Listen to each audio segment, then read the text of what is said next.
உடன் இருக்கக்கூடிய நப்பின்னை, அவளுக்கு முன்னால் நந்தகோபாலன் யசோதை, அருகே இருக்கும் பலராமன், இவர்களையெல்லாம் எழுப்பிக் கொள்ளுகிறாள்.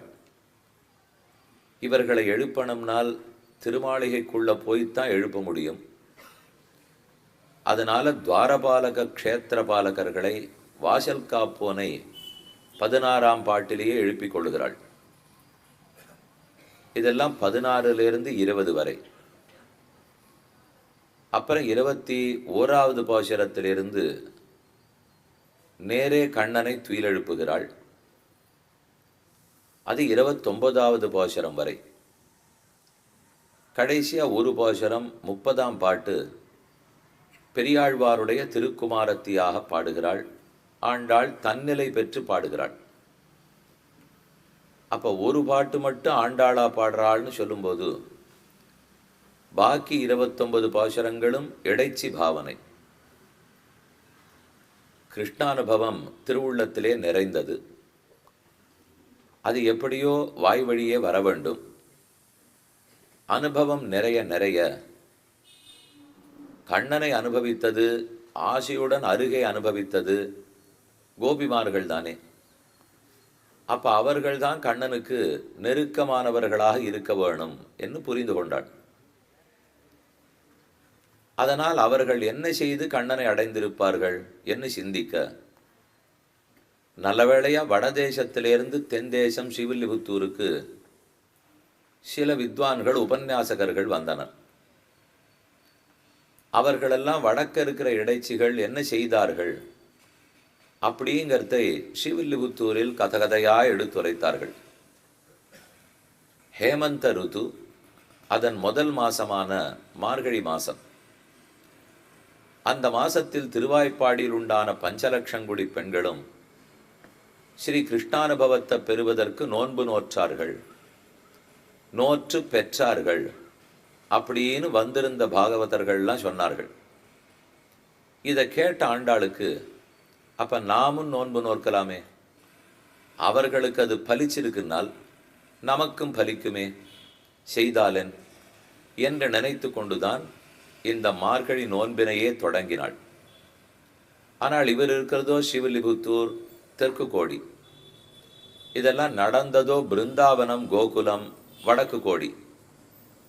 இவள் இருக்கிறதோ கலியுகம், அது நடந்ததோ துவாபர யுகம். காலம் மாறிவிட்டது, தேசம் மாறிவிட்டது, ஆட்களே மாறிவிட்டனர். ஆனால் பகவான் கண்ணனாவே பெருப்பறானால் ஸ்ரீவில்லிபுத்தூரில் வடபெருங்கோயிலுடையானாக சயனித்து கொண்டிருக்கிறார். அப்ப பெருமான் மட்டும் உள்ளார், அவர் மட்டும் மாறலேங்கிறத தெரிஞ்சுனுட்டார். எப்பவும் முதல் 3 யுகங்களில் அவதாரங்களாக, கடைசி யுகத்தில் அர்ச்சாவதாரமாக பெருமாள் இருந்துடுவார். அப்படின்னா கடைசி யுகத்தில் விக்கிரக ரூபத்தில் இருப்பார். அப்ப அவரிடத்தில் மாறுதல் இல்லைங்கிற அளவுக்கு தெரிஞ்சுடுது.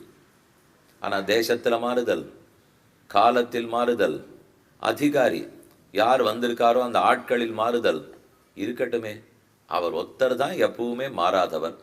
அப்ப அவரை அடைவதற்கு பக்தன் எப்போதும் முயற்சிக்கலாம். அவரோ கொடுக்க காத்திருக்கிறார் என்று நினைத்த ஆண்டாள் கோபிமார்கள்ல ஒருத்தியாகவே தன்னை நினைத்து கொண்டாள்.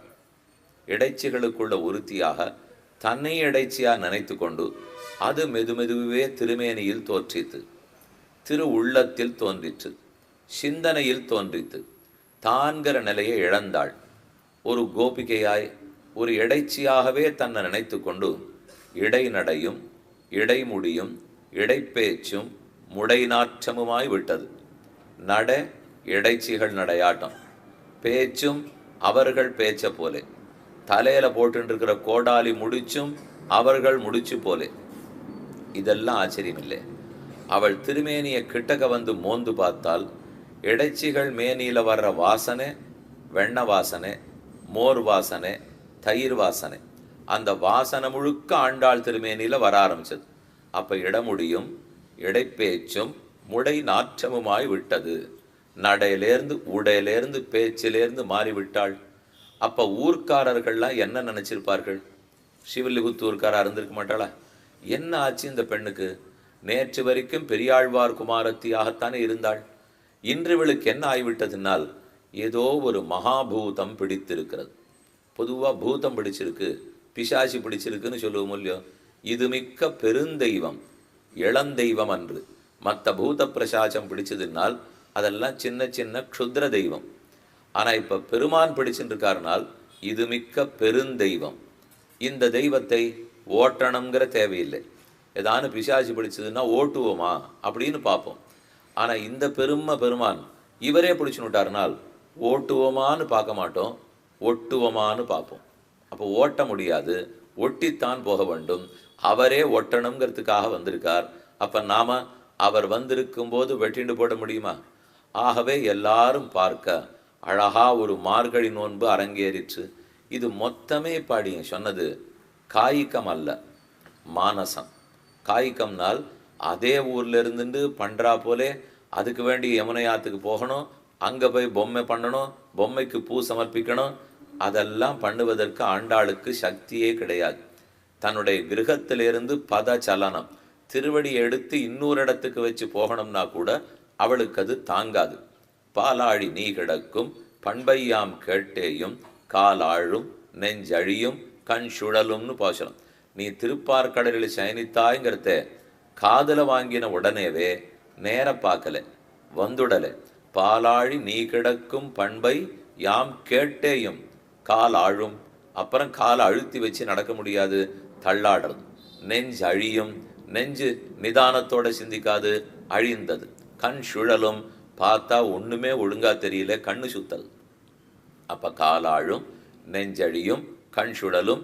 இந்த நிலை ஆணான ஆழ்வார்களுக்கே வரும் நாள் பெண்ணான ஆண்டாளுக்கு வராதா? அந்த நிலை வர எங்கும் போக முடியாது. அப்போ அனுபவம் அத்தனையுமே மானச அனுபவம், உள்ளத்தால நினைத்து கொண்டிருக்கிறாள். நல்ல வேளைக்கு அந்த மானச அனுபவம் வாச்சிக்க அனுபவமாகிறது. அப்படின்னா உள்ளத்திலே கண்ணனுடைய பக்தி நிரம்ப நிரம்ப அவன் இருக்கார் நினைக்க நினைக்க அருகிலே போகிறோங்கிற விருப்பம் வர அப்படியே அது பாசுரங்களாக பீரிட்டு வந்து பிறந்தன. அதுதான் சங்கத்தமிழ் மாலை 30 திருப்பாவை. அப்ப கிருஷ்ணானுபவத்துக்கு சொல் வடிவம் கொடுத்தால் அதுவே திருப்பாவை. கிருஷ்ண அனுபவம் தான் உள்ள இருக்குது. ரவையை எடுத்துங்கோ, வடிவம் கொடுங்கோ, கேசரி ஆயிடுமா? சாதத்தை அரிசி எடுத்துங்கோ, வடிவம் கொடுங்கோ, அது பிரசாதம் தத்யோதனம் ஆயிடுமா? கிருஷ்ண பக்தி எடுங்கோ, வடிவம் கொடுத்தால் சங்கத்தமிழ் மாலை 30 ஆயிடும். அதிலேருந்து அது பண்ணப்பட்டதுன்னு எப்படி சொல்கிறோமோ அதே போல அனுபவ பரிவாகமான திருவாக்கு. கிருஷ்ணானுபவமே ஒரு பரிவாகம், ஒரு நதி ஓடி வருகிறா போலே. எங்கோ திருவிக்கிரம ஸ்ரீபாத தீர்த்தன்னு கங்கை ஓடி வந்தது. அதே போல் ஆண்டாளுடைய திருவுள்ள தீர்த்தம் கிருஷ்ண பக்திங்கிற தீர்த்தம், அதுதான் இங்கே பாடக்கூடிய 30 பாசுரங்கள். அந்த 30இல் இன்னைக்கு நாள் பாசுரம் 3வது பாசுரம். எல்லாருக்கும் ஆசீர்வாதம், நாட்டார்களுக்கெல்லாம் எல்லா செல்வமும் கிடைக்கட்டும் அப்படின்னு ஆண்டாள் நமக்கு கிடைக்கட்டும் விட்டும். சாதாரணமாக ஆழ்வார்கள்லாம் பாடும்போது என்ன கிடைக்கணும்னா மோட்சம் கிடைக்குமான்னு மட்டும் கேட்பான். ஆனால் இந்த பாட்டு கொஞ்சம் வித்தியாசம்.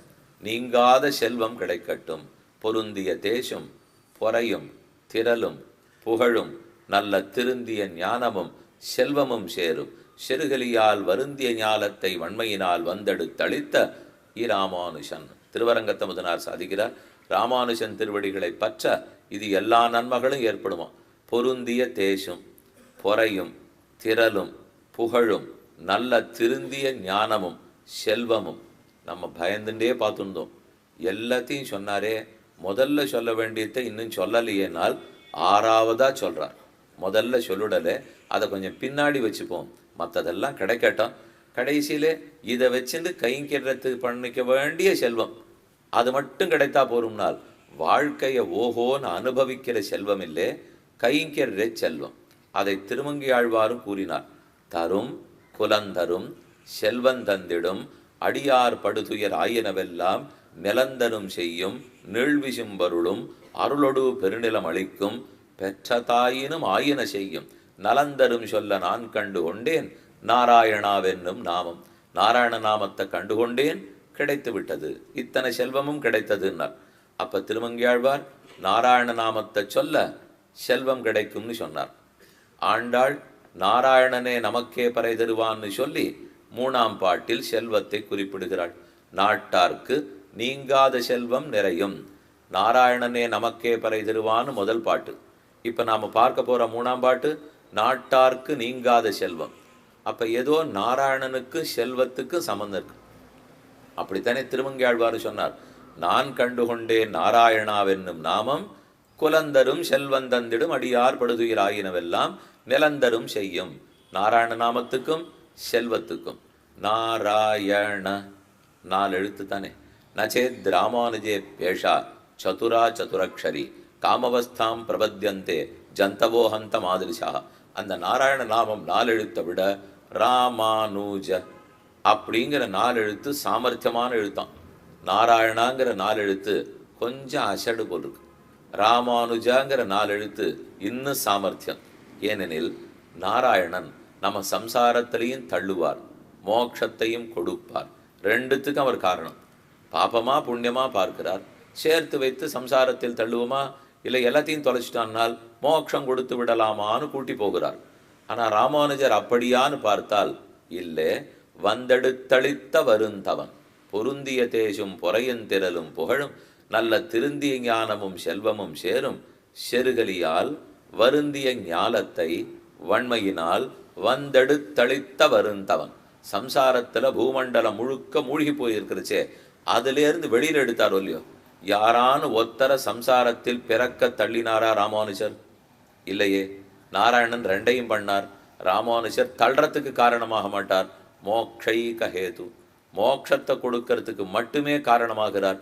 அப்ப நாராயண நாமத்தை விட ராமானுஜ நாமம் சாமர்த்தியமான நாமம் தானே, தப்பு வழிக்கே வரலையே, நல்லது தானே செய்கிறது. ஆகவே அதை பற்றி பொருந்திய தேசும் பொறையும் திரளும் புகழும்னால் இன்னும் நிலைக்கும்னு அர்த்தம். நாராயணாவென்னும் நாமம் குலந்தரும் செல்வன் தந்திடும், ராமானுஷா என்னும் நாமம் பொருந்திய தேசும் பொறையும் புகழும் நல்ல திருந்திய ஞானமும் செல்வமும் சேரும். ரெண்டையுமே வச்சுக்கலாம். இப்போ நாராயண நாமத்தாலே செல்வமா, ராமானுஜ நாமத்தாலே செல்வமானால் இப்போதைக்கு நாம் பார்த்துட்டு இருக்கிறது திருப்பாவை மார்கழி.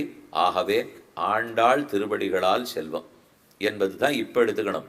ஓங்கி உலகளந்த உத்தமன் பேர்பாடி நாங்கள் நம் பாவைக்கு சாற்றி நீராடினால் தீங்கின்னி நாடெல்லாம் திங்கள் மும்மாறி பெய்து ஓங்கு பெரும் சென்னல் ஊடு கயலுகட பூங்குவளை போதில் பொறிவண்டு கண்படுப்ப தேங்காதே புக்கிருந்து சீர்த்த முலபத்தி வாங்க குடம் நிறைக்கும் வள்ளல் பெரும் பசுக்கள் நீங்காத செல்வம் நிறைந்து ஏலோர் எம்பாவாய்.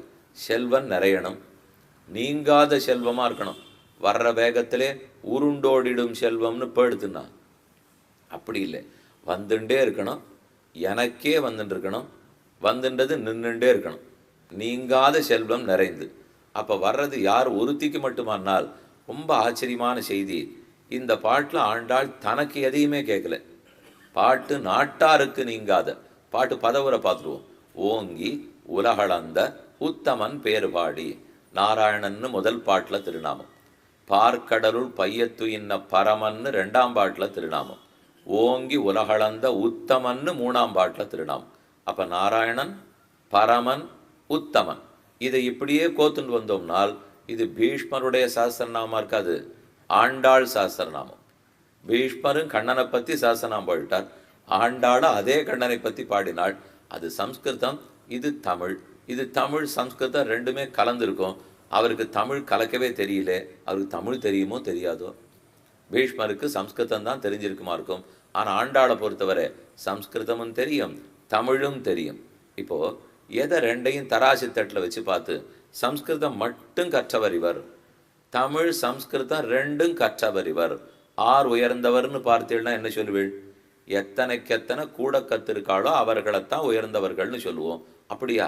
எனக்கு ஒருத்தரை தெரியும், பிரெஞ்சு படிச்சிருக்கார், ஜெர்மானிய மொழி படிச்சிருக்கார், அதெல்லாமும் படிச்சிருக்காருனால் வாஸ்தவம் படிச்சிருக்கார், கொண்டாடலாம்.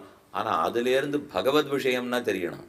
அதை இன்னும் சொல்கிறதுக்கு பாஷையை பற்றி தான் அடியேன் சொன்னேனே தவிர பாஷையை தெரிஞ்சுக்கிறதுக்குன்னு அடியேன் சொல்லலை. ஏன்னா மொழிங்கிறது ஒங்கேயும் கொண்டு போய் விடாது. அந்த மொழியால் நாம் அறியும் விஷயந்தான் எந்த இடத்துலையோ கொண்டு போய் விடும். மொழியை மட்டும் வைத்து கொண்டால் தமிழ் சொற்கள் ரொம்ப நன்னா இருக்குது, சம்ஸ்கிருத சொற்கள் என்னமா இருக்குன்னால் அதுக்கு ஒன்றும் விஷயமே இல்லைன்னால் இந்த நாற்காலி எத்தனை அழகாக இருக்குதுன்னு 10 ஸ்லோகம் பண்ணி என்ன லாபம்?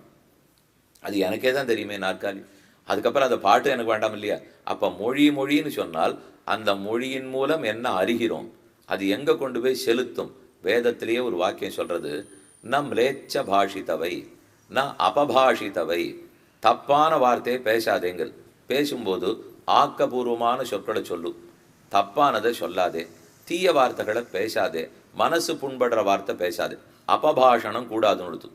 ந பிளேச்ச பாஷித்தவை. அதே மாதிரி வெளிநாட்டு பாஷை பேசாதேங்கள்.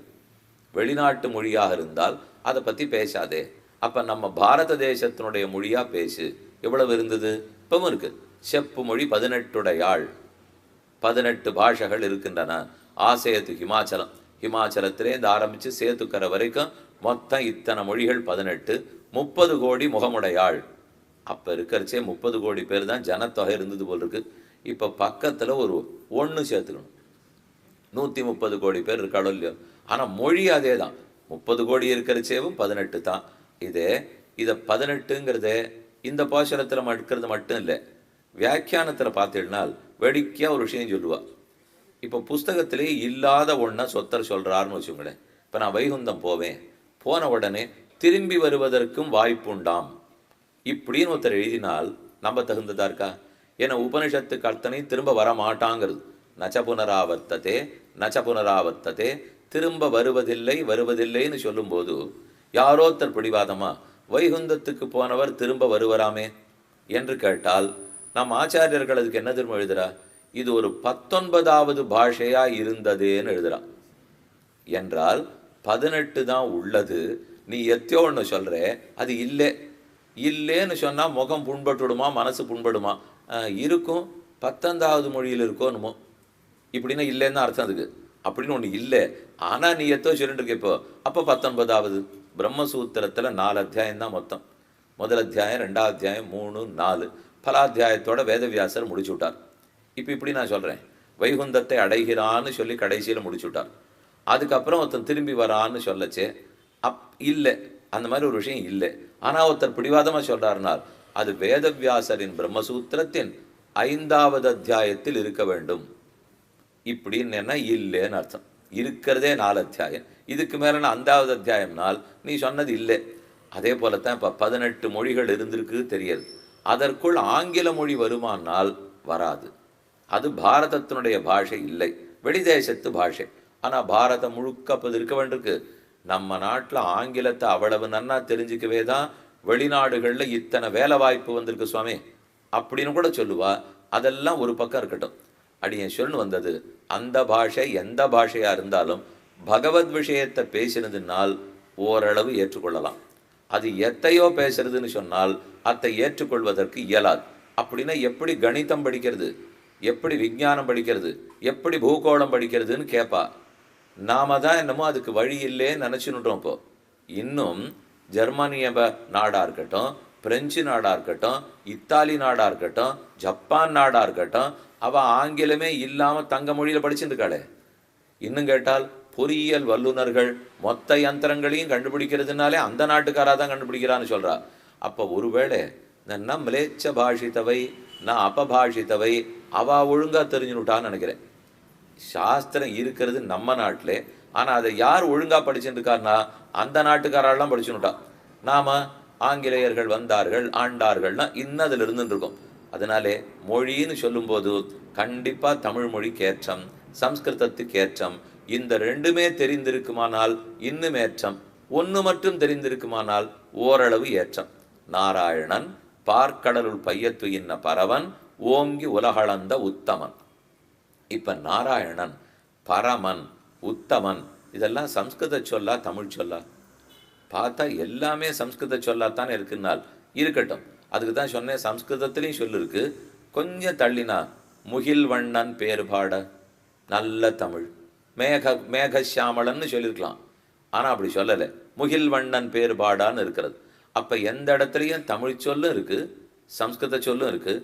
பல சம்ஸ்கிருத சொற்கள் தமிழ் மொழியில் சேர்க்கப்பட்டுள்ளன, பல தமிழ் சொற்களும் சம்ஸ்கிருதத்தில் சேர்க்கப்பட்டுள்ளன. இந்த 2ஐயும் சேர்த்து எழுதுறதே மணிப்பிரவாள முறைன்னு சொல்லுவார்கள். மணி பிரவாளம், பிரவாளம்ங்கிறது பவழம், மணிங்கிறது மணி ரத்தனம்னு வச்சுங்க. அப்போ மாணிக்கத்தையும் பவளத்தையும் கோக்கிறதுக்கு ஒரு சாமர்த்தியம் வேணும். அதை போல சம்ஸ்கிருதத்தையும் தமிழையும் கோத்து கோத்தே பாடியிருக்கா. ஆனால் பாட்டுக்கு நடுவில் அந்த சொல் வரும்போது விகாரமாக தெரியாது. அப்படி இப்போ திடீர்னு நம்ம ஏதோ ஒரு பாஷை மொழியை கொண்டு இங்கே உள்ளே வச்சுட்டோன்னு வச்சுங்க, விகாரமாக தெரியும், அது இதோட பொருந்தாது. ஆனால் சம்ஸ்கிருதம் தமிழை பொருந்த விட்டது நம்ம ஆச்சாரியர்கள் பண்ண பெரிய உபகாரம், பெரும் கைங்கரியம். ஓங்கி உலகளந்தான் திருவிக்கிரம பெருமான், உலகளந்த உத்தமன் பேர் பாடி திருவிக்கிரமனுடைய நாமங்களை பாட வேண்டும். பேர் பாடி நாங்கள் நம் பாவைக்கு சாற்றி நீர் ஆடினால், நம் பாவைங்கிறது மார்கழி நோன்பு. இப்போ நம் பாவைக்கு சாற்றி நீராடினால், சாற்றி நீராடினால் பாவையை பண்ணணும்னு சங்கல்பம் எடுத்துனுட்டோம், நீராடலாம்னு யமுனைக்கு போயிட்டு வந்துட்டோம். சாற்றி நீராடினால் தீங்கின்றி நாடெல்லாம் திங்கள் மும்மாறி பெய்து. நாங்கள் மார்கழி நோன்பு நோர்க்க அதை ஆரம்பிக்கிற தசை இப்போ தானே நீராடினால். நீராடிட்டு வந்துட்டு அப்புறம்தானே பெரிய நோன்பு இருக்குன்னு சொல்லுவோம். ஆனால் நீராட்டம் பண்ணச்சவே தீங்கின்றி நாடெல்லாம் திங்கள் மும்மாறி பெய்து முடிச்சாத்தானே மும்மாறி பெய்யணும். ஆரம்பிச்சாலேவா மும்மாறி பெஞ்சிடும். இப்போ திருப்பாவை 30 நாள் நடந்து 30ஆம் நாள் கடைசியில் முடிச்சாத்தானே இந்த வருஷம் திருப்பாவை கேட்டோன்னு அர்த்தம். முதல் நாளே முடிஞ்சு போயிடுமா? அப்போ அதற்கு இருக்கிற பலன் கிடைக்குமா? இப்போ வங்கக்கடல் கடைந்த மாதவனை கேசவனை திங்கள் திருமுகத்து செழியார் சென்னிரஞ்சி அங்கப்பற கொண்டவாற்றை, இந்த கோபிகைகள்லாம் போனார்கள், பெருமானை அடைந்தார்கள், பெற்றார்கள்னு கடைசி பாட்டில் இருக்குது. இதை எடுத்துன்னு வந்து முதல் பாட்டில் வச்சு மார்கழி திங்கள் மது நிறைந்த நன்னாளால் நீராட போதுவீர் போதுவினோ நேரிடையீர் அங்கப்பற கொண்ட வாற்றை அணிபுதுவை பெங்கமல தண்டரியல்னு பாடுவிட்டான்னா முடிஞ்சு போயிடுமானால், ஆரம்பிக்கச்சே முடிஞ்சுடுமானால் முடியும்னு கண்ணன் கீதையில சொல்றார். நீ பக்தி யோகத்தை ஆரம்பத்திலேருந்து கடைசி வரைக்கும் அது ரொம்ப நன்னா இருக்கும். நீ தொடங்குகிற காலத்திலேயே பக்தியை கொடுத்துடும், வழங்குற காலத்திலேயே அனுபவத்தை கொடுக்கும். ராஜகுஹ்யா ராஜவித்யா ராஜகுஹ்யம் பவித்ரம் இதம் உத்தமம் பிரத்யக்ஷாவகமம் தர்மியம் சுசுகம் கர்த்தும் அவ்யயம். இது பண்ணுறதுக்கு ரொம்ப, இது 9வது அத்தியாயத்தினுடைய முதல் ஸ்லோகம். ராஜவித்யா ராஜகுஹ்யம் பவித்திரமிதம் உத்தமம். நான் சொன்ன பக்தி யோகம்ங்கிறது ரொம்ப சிறந்தது அர்ஜுனா. தள்ளி போய் பலன் கொடுக்கும் நினைக்காதே, தொடக்கத்திலேயே பலன் கொடுக்கும். 1வது சேர்ந்த உடனே 12வது சான்றிதழ் எந்த பள்ளிக்கூடத்திலாம் கொடுப்பாளா? தரமாட்டா. ஆனால் கண்ணன் நான் தரேங்கிறா. அது என்ன அநியாயமாக இருக்குது? இப்போ அப்படி கூட கொடுப்பிடலானால் பள்ளிக்கூடம் என்னது, பாடத்திட்டம் என்னது, அதில் தேறினா மதிப்பெண் கொடுக்க வேண்டியது நான், எந்த மதிப்பெண்ணு பார்த்து மோட்சம் கொடுக்க வேண்டியது நான், மோட்சத்துக்கு வந்தப்பறம் அனுபவம் கொடுக்க வேண்டியது நான், கீழே இருக்கிறவனை கூட்டின்னு வர்றதுக்கு வழி பார்க்கறது நான். அப்போ மொத்தமே ஒத்துறதுன்னு இருக்கிறச்சே எந்த சட்டத்தை மாற்றினா யார் கேள்வி கேட்க போகிறா? அப்போ அவர் வச்சது தானே. அதனால தான் தொடக்கத்திலேயே கொடுக்குறேங்கிறா. சொல்பமாக நீ பண்ணியானா கூட அப்போதிலிருந்தே அது நன்மை பயக்கும். அதனால தான் இந்த பாட்டில் கூட சாற்றி நீராடினால் தீங்கின்னி நாடெல்லாம் திங்கள் மும்மாறி பெய்து. அப்புறம் வர்ற நல்லதெல்லாம் இருக்கட்டும், முதல்ல நீராட்டம் தொடக்கறச்சேவே நல்லது நடக்கிறதா. தீங்கின்றி நாடெல்லாம், எந்த தீங்கு இருக்கக்கூடாது. ஒரு பக்கமானா பூகம்பம், இன்னொரு பக்கம் சூறாவளி, இன்னொரு பக்கம் காட்டு தீ, அப்படிலாம் இருக்கக்கூடாது. தீங்கின்றி நாடு, நாட்டிலே தமிழ்நாட்டில் மட்டும் மழை பெஞ்சா போருமா? கர்நாடகத்தில் மட்டும் மழை பெஞ்சா போருமோ? நாடெல்லாம் திங்கள் மும்மாறி பெய்து. நாடெல்லாம்ங்கிறதுக்கு 2 அர்த்தம்.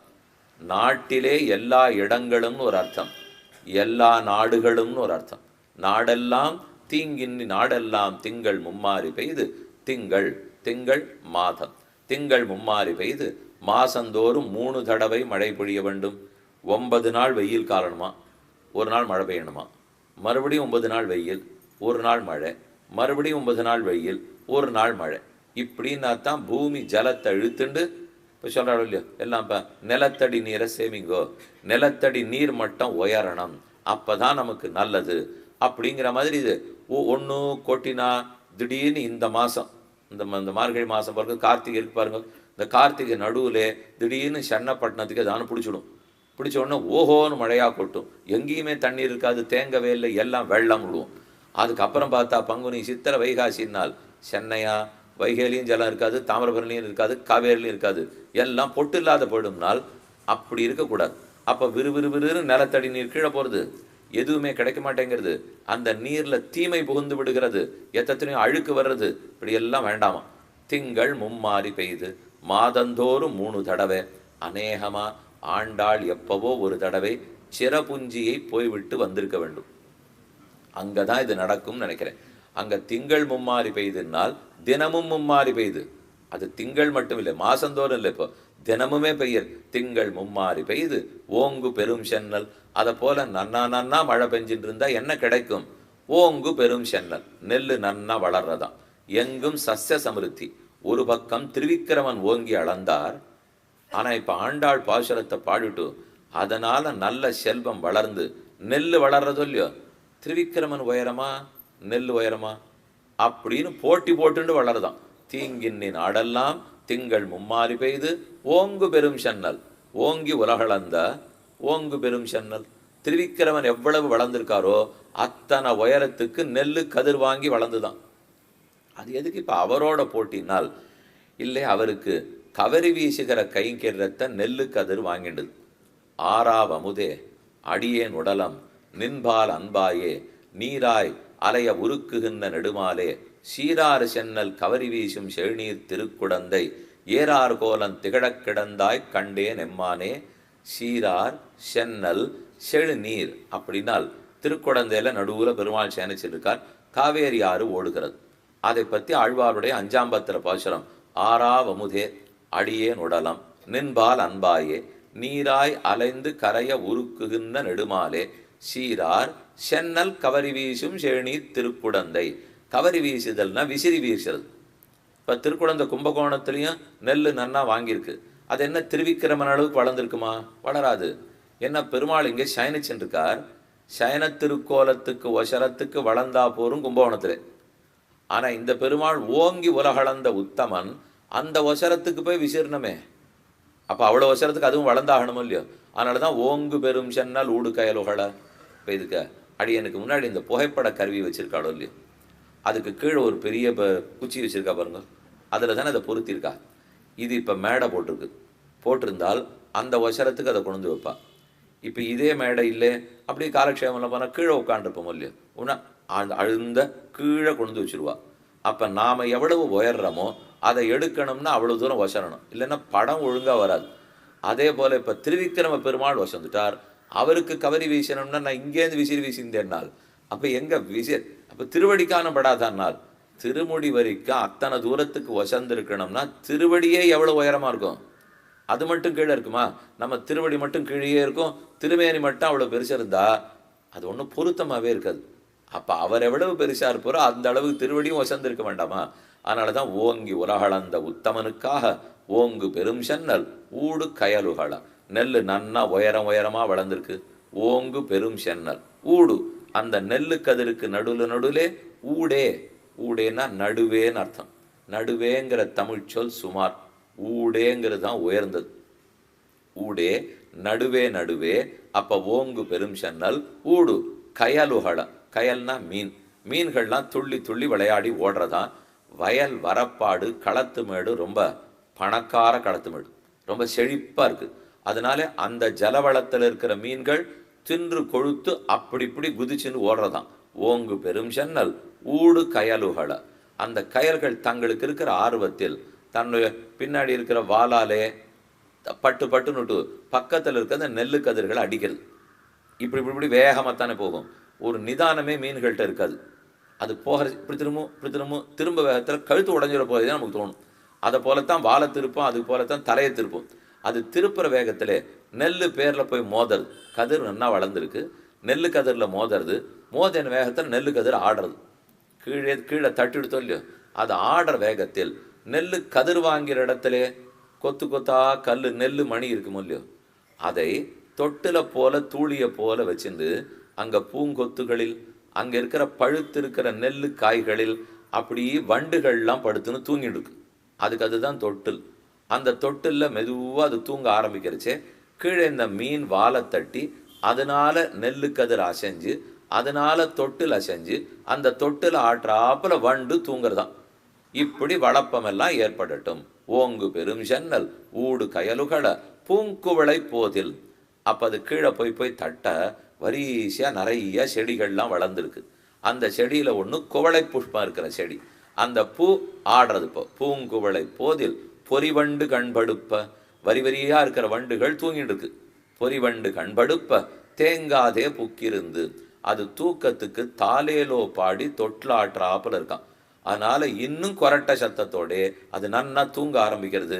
இனிமே எழுப்ப போறோம் எல்லாரையும், இந்த பொறிவண்டு உட்பட எழுப்பிட வேண்டிதான். பெண்களை எழுப்புறதெல்லாம் இருக்கட்டும், முதல்ல இந்த வண்டுகளை எழுப்பினா தான் போகவே முடியும். பொறிவண்டு கண்படுப்ப தேங்காதே புக்கிருந்து. அப்ப ரெண்டாவது பெருமை சொல்லியாச்சு. மாதம் மும்மாரி பொழிதல் முதல் செழிப்பு. அடுத்தது நிலவளம், நீர்வளம், நலவளம்னு சொல்லுவோம். முதல்ல நீர்வளத்தை சொல்லிவிட்டால் தீங்கின்றி நாடெல்லாம் திங்கள் மும்மாரி பெய்து. அப்புறம் நிலவளம், ஓங்கு பெரும் சென்னல் ஊடு கயலுகள பூங்குவளை போதில் பொறிவண்டு கண்படுப்ப. அப்புறம் பால்வளம், தேங்காதே புக்கிருந்து சீர்த்த முலபத்தி வாங்க குடம் நிறைக்கும் வள்ளல் பெரும் பசுக்கள் நீங்காத செல்வம் நிறைந்து. எத்தனை பசு? நந்தகோபாலன் திருமாளிகையில மட்டும் 7 லட்சம். ஒருத்தர் திருமாளிகை 7 லட்சமா? இது இத்தனையும் சேர்த்து ஒத்தரே மெய்ப்பரா?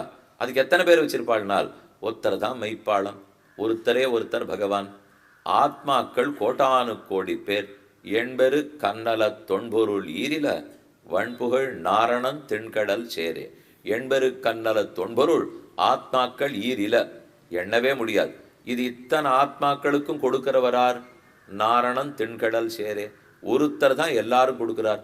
நித்யோ நித்யானாம் சேதனச்சேதனானாம் ஏகோ பகூனாம் யோ விததாதி காமான்னு உபனிஷத் சொல்றது. நித்யோ நித்யானாம், பகவான் நித்யன், நாம் எல்லாரும் நித்தியர்கள்.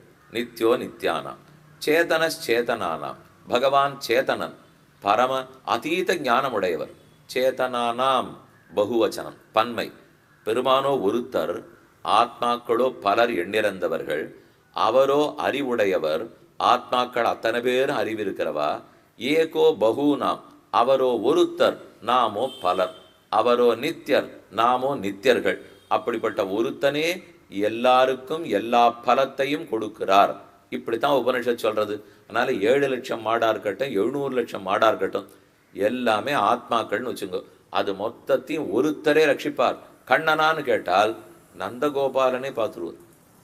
இதுக்கு என்ன இந்த சின்ன சமாச்சாரத்துக்காக கண்ணனை கூப்பிடுவாரா? அவர் தானே இவரையும் சேர்த்து பார்த்துக்கிறார். அப்ப கண்ணனையே ரட்சிக்கிறவர் மாடுகன்றுகளை ரட்சிக்க மாட்டாரா? அந்த மாடுகள்லாம் எப்படி கொடுக்குமா? தேங்காதே புக்கிருந்து சீர்த்த முலபத்தி வாங்க குடம் நிறைக்கும். குடத்துல எவ்வளவு பால் கறக்கணும்? அது நீங்க கொடுக்குற காசை பொறுத்தது சுவாமி. எப்படி கொடுக்குறீரோ அவ்வளவு தூரம் நாங்கள் கொடுப்போம். ஒரு படினா ஒரு படி இருக்குமானால் அது ஒரு பிடி குறைச்சலா இருக்கும். படிக்கு படி இருக்காது, ஒரு படிக்கு ஒரு பிடி குறைச்சலா இருக்கும். ஆனா அந்த ஊர்ல படியாகி அதுக்கு மேல நொர தளம்பி அதுக்கு மேல பாத்திரத்திலேருந்து வெளியில வர்ற அளவுக்கு பிடிச்சு கொடுப்பாளாம். அப்படி கூட கூட கொடுத்தா வீணா போயிடா சொன்னால், இங்கே காசுக்கு யாரும் கொடுக்கவே இல்லையே, கிருஷ்ண பக்திக்காகனா கொடுத்துட்டு இருக்கா. அது இவா கொடுக்கறது இல்லை, மாடே கொடுத்துடும். தேங்காதே புக்கிருந்து அந்த மாடுகளை கறக்கணும்னால் ஆயாசமா இருக்குமா. அது நம்மளை விட ஒசரமா நிற்கும். அது ஆனையா மாடா அப்படின்னு சந்தேகப்படுற அளவுக்கு நிற்கும். பால் கறக்கிறதுக்காக இடையன் வரும்போது அது அப்படி திமிர்த்து கொண்டு நிற்கிறத பார்த்தால் இவ்வளவு பாலை நம்மால கடக்க முடியுமா அப்படின்னு ஆயாசப்பட்டு ஓஞ்சி படுவோம். அதனால அவர் போய் கோமாதாவை கை கூப்பிட்டு மடியை தொட்டு விட்டுட்டு, நீயே கொஞ்சம் கறந்து கொடுத்துடும், எங்களால கறக்கலாம் முடியாது அப்படின்னு பிரார்த்தித்தா அது குடம் நிறைக்கும் வள்ளல் பெரும்பசுக்கள். குடத்தில் கறக்கும் இடையனல்ல, குடம் நிறைக்கும் வள்ளல் பெரும்பசுக்கள். குடத்தை தானே நிறைச்சிரும்னால் நாம் எதுக்கு இதுக்கு வேலையே வேண்டாம் இல்லையப்போ. அப்ப இவர் வரவே வேண்டாம் என்னால் அழகான அர்த்தம் சாதிக்கிறார்.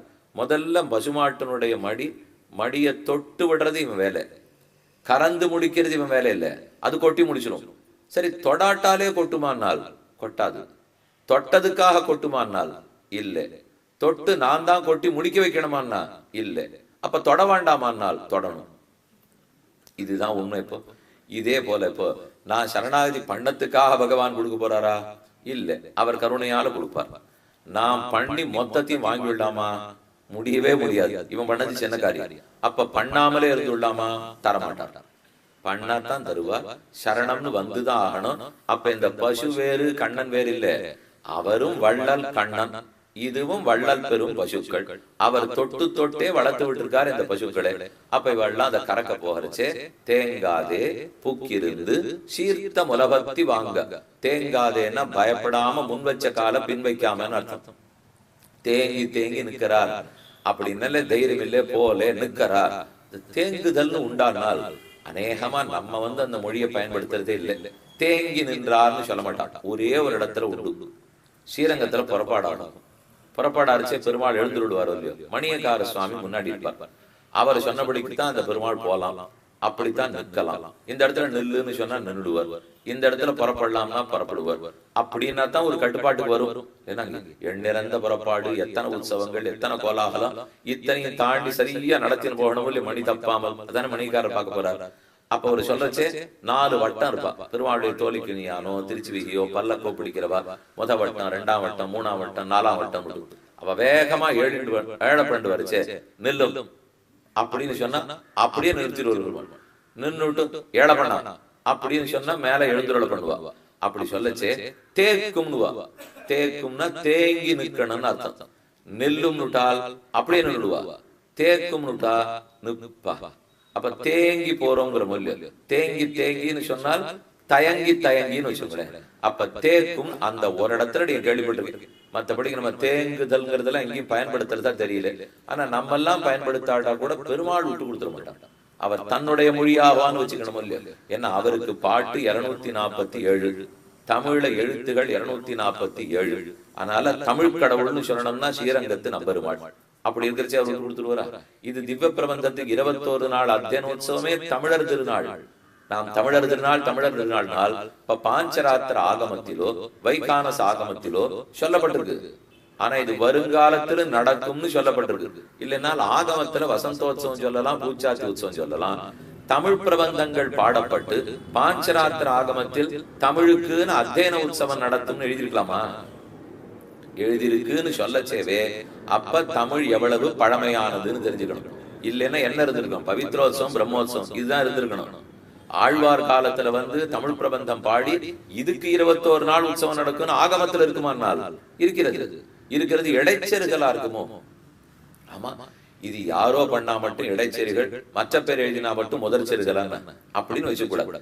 எதுவுமே இடைச்செருகள் இல்லை. அந்த மாதிரி பண்ணவும் முடியாது. இப்ப ராமாயணத்தில் திடீர்னு ஒரு ஸ்லோகத்தை எடுக்கணும்னா அவ்வளவு சுலபம் இல்லை. ஏன்னா கணக்கு வச்சிருப்பா. வேற சில ஸ்லோகங்களிலே இன்னென்னது முதல் எழுத்து தொடக்கம், இத்தனை ஸ்லோகங்கள் ஒரு சர்க்கத்தில் இருக்கும், இன்னென்னது அந்தாதியா இருக்கும், இன்னென்ன ஸ்லோகத்துக்கு இன்னென்ன அர்த்தம்னு வேற வேற மாதிரி ஸ்லோகங்கள் இருக்கும். அதுல போய் சிக்கிடுவோம். இப்ப திடீர்னு ஒரு ஸ்லோகத்தை உள்ள பொருத்தினாலோ உன்னை எடுத்துட்டாலோ அழகா கண்டுபிடிச்சிருவாங்க. அதெல்லாம் நமக்கு தெரியாதுன்னு நினைச்சிட்டு இருக்கோம். அது தெரிஞ்சு பண்ணிட்டு இருக்கவே தான் இத்தனை ஜென்மமா இத்தனை பிரபந்தத்தையும் காப்பாத்திருக்கா. இல்லைன்னா நான் அச்சா யந்திரமா என்ன வச்சிருக்கு ஒண்ணுமே கிடையாது. இது எதுவும் இல்லாத போது இத்தனை 1000 வருஷங்களா காப்பாற்றி வந்திருக்காள். அதுக்குன்னு ஏதோ ஒரு திட்டம் வச்சிருக்காவா? அந்த வேதத்தை ரட்சிச்சிருக்காள். பதம்னு ஒண்ணு இருக்கு, கிரமம்னு ஒண்ணு இருக்கு, ஜட்டன்னு ஒண்ணு இருக்கு, கனம்னு ஒண்ணு இருக்கு. இது இத்தனை படிக்கிறார். படிச்சிருந்தனால ஒண்ணு வார்த்தை கூட விட்டே போகாது. இப்ப வரிசையா ஒரு வாக்கியம் இருக்கு. விஷயத்வா ஊர்ஜேத்வா வாயபஸ்தோ தேவோ வஸ்விதா பிரார்பேது சிரேஷ்டதமாய் கர்மணி இருக்குனால் விஷயத்வா ஊர்ஜேத்வான்னு மனப்பாடம் பண்ணணும். வரிசையா வாக்கியம் மனப்பாடம் பண்றது இல்ல, பதமா மனப்பாடம், 2 பதமா மனப்பாடம், அப்புறம் 1 2 2 1ன்னு சொல்லி மனப்பாடம், 1 2 3 3 2 1ன்னு சொல்லி மனப்பாடம். இப்படி பண்ணி வச்சுட்டு அப்புறம் எந்த வார்த்தையும் வெளியில எடுக்கிறது, எந்த சொல்லும் வெளியில வராது. அது அத்தனை தூரம் போட்டு நிபிடமா கட்டி எழுது. அதை பார்த்து வச்சிருக்கவே தான் இந்த சாஸ்திரத்தை இவ்வளவு தூரம் நம்ம கொண்டாடிட்டு இருக்கோம். அப்ப தேங்காதே புக்கிருந்து அப்படின்னு சொல்லியிருந்தது. நம்பெருமாள் புறப்பாட்டின் போது தேங்குவார். அவர் கூட தேங்குவார் சுவாமி. ஆனா இந்த ஊர்ல யாரும் தேங்க மாட்டாங்க. தேங்காதே புக்கிருந்து சீர்த்த முலபத்தி வாங்க, அந்த உயர்ந்த கனமுள்ள மழி சீர்த்த முலை பத்தி வாங்க, குடம் நிறைக்கும் வள்ளல் பெரும் பசுக்கள் குடத்தை வைத்தா நிறைத்து விடும். நிறைக்கிற அளவுக்கு பசுக்கள், வள்ளல் பெரும் பசுக்கள், நீங்காத செல்வம் நிறைந்து அந்த பால் செல்வமும் நிறையட்டும், பசு செல்வமும் நிறையட்டும். அப்ப நீர் வளம், நிலவளம், பால் வளம். இப்ப நம்ம அரசாங்கத்திலே என்ன பண்றப்போ பால் புரட்சி, பசுமை புரட்சி, வெண்மை புரட்சி, இப்படி தான் அன்னிலேருந்து கேள்விப்பட்டிருக்கோம். அந்த புரட்சி எல்லாம் ஏற்கனவே ஆண்டாள் ஆசீர்வாதம் பண்ண புரட்சி. முதல்ல இப்ப நீர் வளம் இருக்கு, அப்புறம் நிலவளம் இருக்கு, அப்புறம் பால் வளம் இருக்கு. இந்த மூணும் போருமா? பண வளத்தை பத்தி சொல்லவே இல்லையே. இதுதான் நமக்கு இப்ப இருக்கிற ஆசை. அந்த நாளா இருந்தா பொருள் வளத்தை பத்தி தான் சொல்லுவா. இந்த நாளா இருந்தா தான் பண வளத்தை பத்தி சொல்லுவா. பணவளம் வளர வளர ஆரோக்கியம் குறைஞ்சிடும். பொருள் வளம் இருக்க இருக்க ஆரோக்கியம் நன்னா இருக்கும். ஏன்னா பணத்தை வச்சுன்னு என்ன பண்ண போறோம்? ஆரோக்கியம் தானே. சாப்பிடணும், தூங்கணும், சௌக்கியமா இருக்கணும், இவ்வளவுதானே. ஆனா அந்த பணம் அந்த அதிகமா இருந்துருத்துன்னு வச்சுங்க, அப்ப இந்த சௌக்கியத்துக்கு எதிரா இருக்கிற பல சொகுசுகளுக்கு படுவோம். ஆனா பொருள் மட்டும் இருந்ததுன்னு வச்சுங்க, அப்ப இதுக்கெல்லாம் போக மாட்டோம். ஆரோக்கியத்துக்கு குந்தகம் வராத பொருள்கள் மட்டும் கையில வச்சிருப்போம். ஆத்மாவுக்கு நல்லதா இருந்திருக்கும், யாருக்குமே சமுதாயத்துக்கே நல்லதா இருந்திருக்கும். அதனாலதான் இவ யாருமே செல்வம்னு சொன்னாலே செழிப்புன்னு அர்த்தம் பண்ணிக்கிறாளே தவிர பணம்னு பொருள் செய்யறது இல்லை. அது என்ன எடுத்துப்போ மொத்தமா ஒரு சுழற்சி முறையிலே ஒரு வட்டம் சுழன்றுட்டு இப்ப திரும்ப பழையபடிக்கு பொருள்னு வரப்போது பாரு.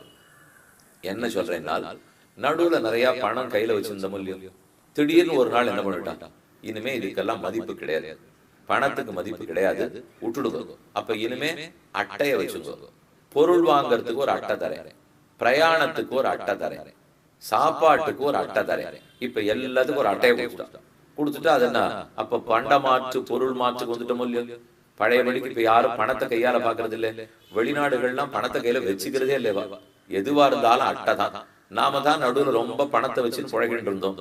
இனிமே அந்த வம்பெல்லாம் இல்லை. வச்சுக்கவே வச்சுக்காதேங்கிறா.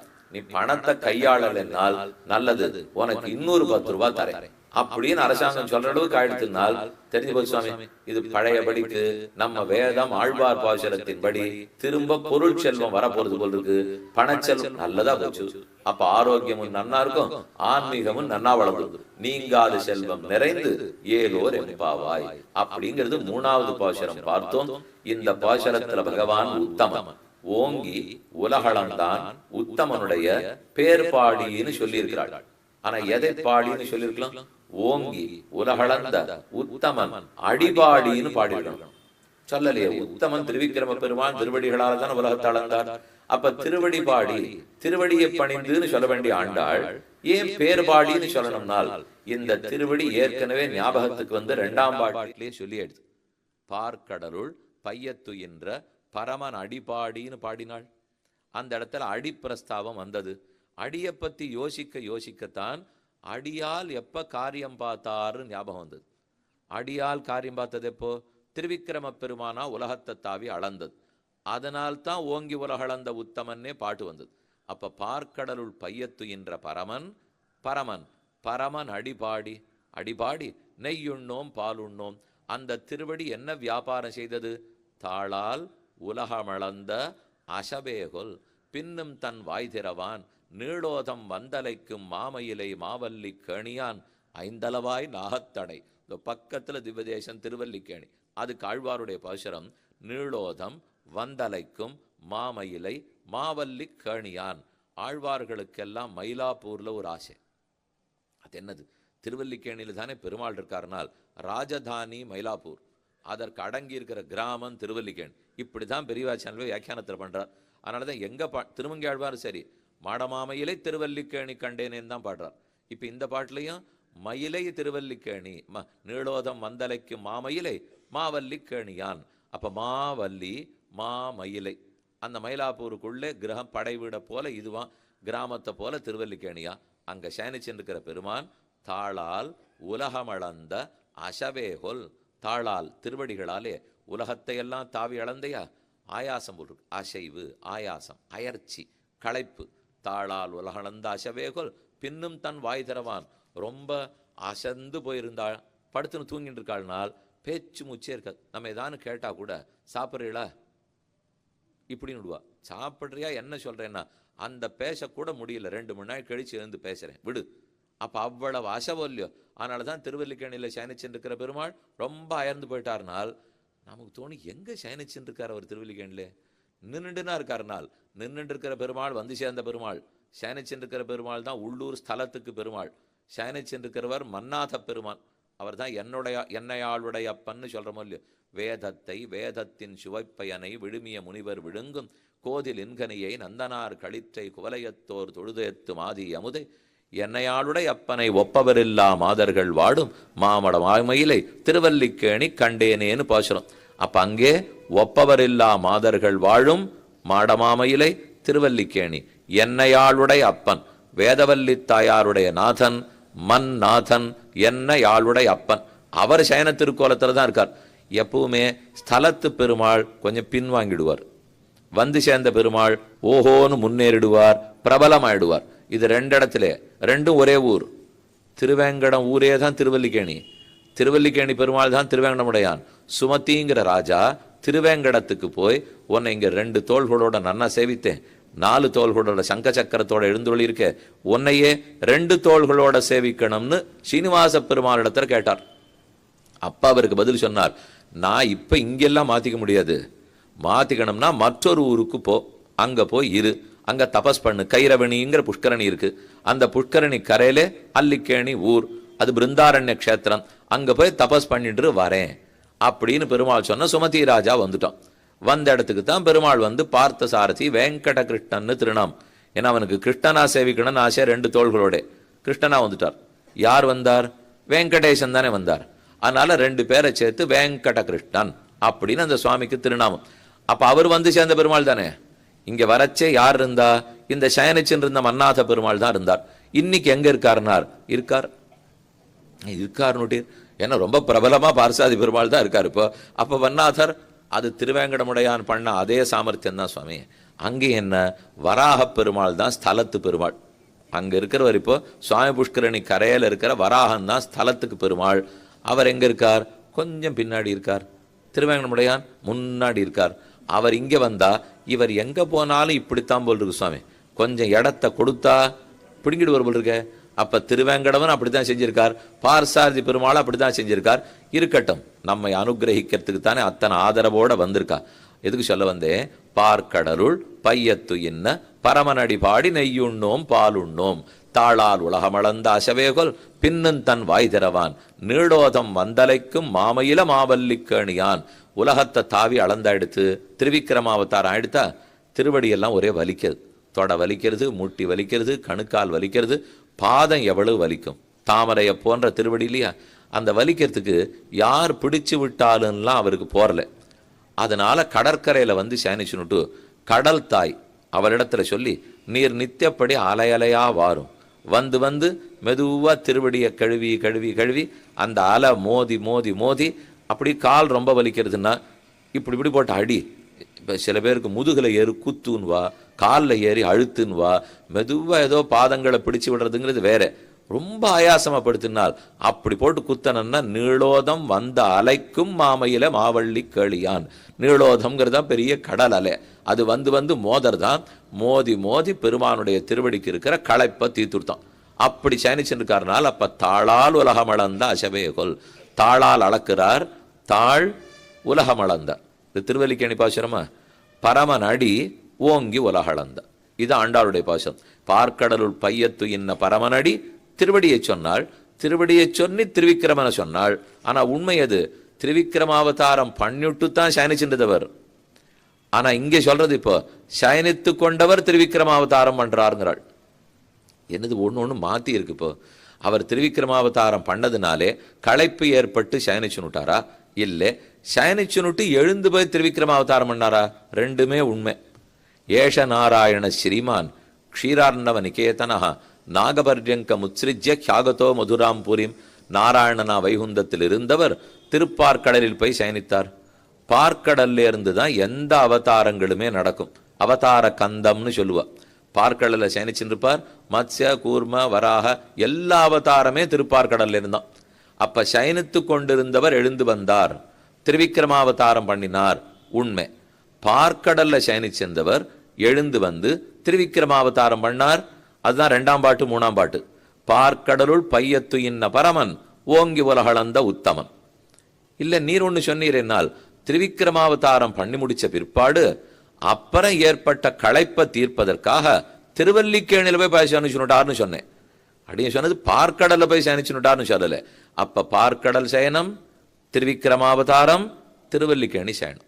இப்படின்னு வச்சுக்கணும். நடந்த கால்கொள் நொந்தவோ நடுங்க ஞான மேனமாய் இடந்தமை குலுங்கவோ விலங்குமால் வரைச்சுரம். அதே திருமணிசை ஆழ்வார் பாடும்போது நடந்த கால்கொள் நொந்தவோங்கிறார். இப்ப நாம பார்க்கறது பரமன் அடிபாடின்னு இருக்கா. அடி திருவடி. அந்த திருவடி என்ன செய்யுமா? அது உலகத்தை எல்லாம் தாவி அளக்குங்கிறது. தாவி அளந்த திருவடிகளை சொன்னது இப்ப இந்த பாட்டும் 3ஆம் பாட்டும். ஆனா திருமணிசை ஆழ்வார் சொல்றது நடந்த கால்கொள் நொந்தவோ, நடந்த திருவடியை சொல்லிட்டார். ஆழ்வார்கள் எல்லாருக்குமே ஒரு வழக்கம், திருவடி திருமேனியினுடைய கீழே இருக்கும் இல்லையோ, அதே ஒவ்வொன்றுத்தோடையும் சேர்த்து சேர்த்து பாடுவார்கள். முடிச்சோதியாய் உனது முகச்சோதி மலர்ந்ததுவோ. இப்ப இதுலயே பாருங்க, பார்க்கடல் பையத்து இன்ன பரமனடி பாடி என்று அடி சொல்லப்பட்டிருக்கு. பரமன் அடி, பரமன்னா ரொம்ப உயர்ந்தவர்னு அர்த்தம். அடினால் அவருடைய கீழே இருக்கிற திருவடின்னு பொருள். பரமன்னு சொன்னதுனாலே மிக்க சிறப்பு சொல்லப்பட்டது. இதிலே பாசுரத்தில் சொல்லச்சேவே அடிபாடி அவனுடைய ஆதிக்கத்தின் எல்லையை அனுசந்தித்தால் பின்னை தங்கள் தாழ்ச்சியின் எல்லையிலே நிற்கும் அத்தனையிலே. பரமனடிபாடிங்கிறதுக்கு அழகா பெரியவாச்சன் வியாக்கியானம் பண்றார். பரமன்னு சொன்னால் தன்னை காட்டிலும் மேம்பட்டவன் இல்லாதவன். ஆதிக்கத்தினுடைய எல்லை, பெருமையனுடைய எல்லை. அவனுடைய பெருமையின் எல்லையை சொல்லிட்டால் நம்ம பத்தி என்ன சொல்லிக்கணும்? எளிமையின் எல்லை, அடிமைத்தனத்தின் எல்லை. நம் அடிமைத்தனத்தின் எல்லையை சொல்றது எதை வச்சுண்டு? அடிமை நான்கிறது எதை வச்சுண்டு? அடிமைத்தனத்தின் எல்லை எதை வச்சுண்டு? அடியை வச்சுண்டு தானே. அப்ப பரமன்னு சொன்னால் பெருமையின் எல்லை, அடின்னு சொன்னால் நாம் சேஷன்கிறதுல எல்லை. அப்ப சேஷித்துவத்துக்கு எல்லை பரமன், சேஷத்துவத்தின் எல்லையை காட்டுவது அடி. இந்த ரெண்டுத்துக்கு இருக்கிற சம்பந்தத்தை தான் பரமன் அடிபாடின்னு சொல்லுகிறாள். பெருமான் சேஷி, நாம சேஷன். அப்ப பரமன்கிறது சேஷத்துவத்துக்கு தலை, அடிங்கிறது சேஷத்துவம். அவர் சேஷின்னு சொன்ன பிற்பாடு சுவாமி இப்போ இந்த இது ஒரு பந்தயம் வைப்பாடு இல்லையோ, முதல்ல 4 நாற்காலி போட்டிருக்கும், அதை சுற்றி 5 பேர் பாட்டு பாடிண்டே, பாட்டு ஏதோ ஒன்று பாடும், இவா ஓடி ஓடி வருவா. இப்போ இப்போ அதுக்கப்புறம் உட்கார்ந்து விடுவா, ஒருத்தர் விடுபட்டு போயிடுவார், போச்சு. அதுக்கப்புறம் ஒரு நாற்காலி எடுத்துருவா, அப்புறம் 3 பேர் ஓடுவா, ஒரு நாற்காலி எடுத்துருவா, 2 பேர் ஓடுவா. 2 பேர் ஓடிண்டே இருக்கிறச்சே ஒருத்தர் கடைசி நாற்காலியை பிடிச்சிட்டார். பிடிச்ச அப்புறம் அடுத்த இருக்கிற ஒருத்தருக்கு எங்க ஆசனம்? எங்க ஆசனம்னா நிற்க வேண்டியதான்னு தானே கிடைக்கும். ஆசனம் தான் இல்லையே, இருந்தது ஒரு நாற்காலி, அதை 2 பேர் சுத்தி சுத்தி வந்தார், ஒருத்தர் உட்கார்ந்து விட்டார். உட்கார்ந்தவர் ஒருத்தர் ஆன உடனே அடுத்தவர் நிற்பவர்னு தானே தேராதா? அதே போல் பரமன் சேஷின்னு சொல்லியாச்சுனால் இருக்கிறது 2 பேர், பரமாத்மா ஜீவாத்மா. அதுல பரமாத்மாவை சேஷின்னு சொல்லிட்டார். அப்ப ஜீவாத்மா என்னவா இருக்க முடியும்? சேஷனாத்தான் இருக்க முடியும். அவரை சேஷின்னு சொல்லி ஆயிடுத்தினால் பாக்கி இருக்கிற ஒரே பதவி அடியனுக்கு என்ன? இப்போ அந்த பதவியில் இருக்கிறவர் திருவடிகளை பணிகலாம்ங்கிற ஒன்று தான் எங்கிட்ட இருக்கு. அதனாலதான் அடிபாடின்னு சொல்லிட்டான். அப்ப பார்க்கடலுள் பையத்து என்ற பரமன் அடிபாடி, பரமன் பகவான், அவனுடைய திருவடியினால்.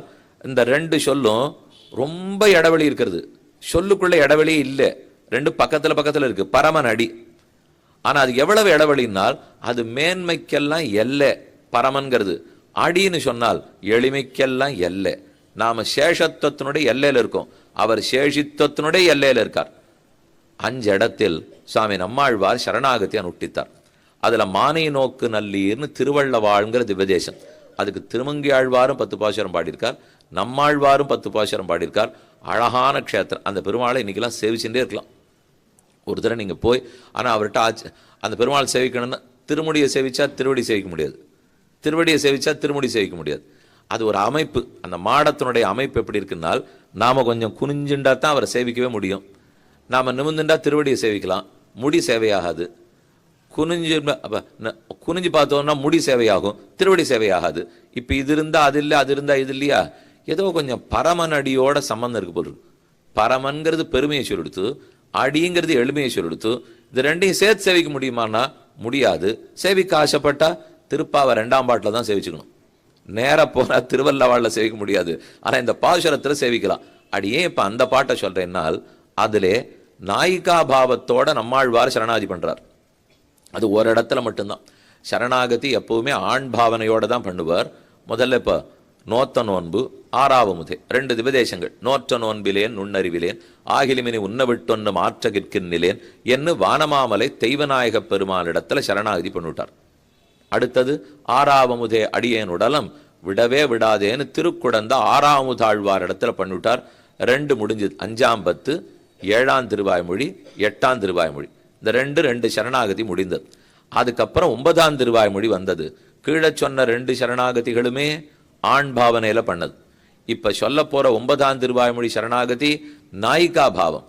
மானை நோக்கு நல்லீர் வைகலும் வினையேன் மெலிய வானார் வண் கமுகும் மதுமல்லிகையும் கமழும் தேனார் சோலகள் சூழ் திருவல்லவாள் உரையும் கோனாரை அடியேன் அடிகூடுவதென்று கொலோ. திருவல்லவாள் உரையும் கோனார், கோனார்னால் கோன்னா சுவாமி, ரொம்ப பெரியவர். திருவல்லவாள் எழுந்துருள் இருக்க, நிஜமாவே அவர் அப்படித்தான் இருப்பார். பார்த்து கோனாருங்கிறதுக்காக ஓஹோன்னு இருப்பார். ஆனால் பெருமாள் சின்னவராக இருப்பாரான்லாம் அங்கே இல்லை. பார்த்தாலே ஒரு ராஜகுல காம்பீரியத்தோட தான் அந்த பெருமாள் எழுந்துருள் இருக்கிறார். பெரிய உற்சவம் நடக்கும். சில நாள் திருவல்லவாள் உற்சவம் கோலாகலமான உற்சவம். ஒரு 15 யானை வரும், 28 யானை நிற்கும், எல்லா யானை மேலேயும் ஆள் இருக்கும். மேளம் ஒரு 108 பேர் இந்த பக்கம் மேளம், 108 பேர் அந்த பக்கம் வாத்தியம். காதே காணப்படும்.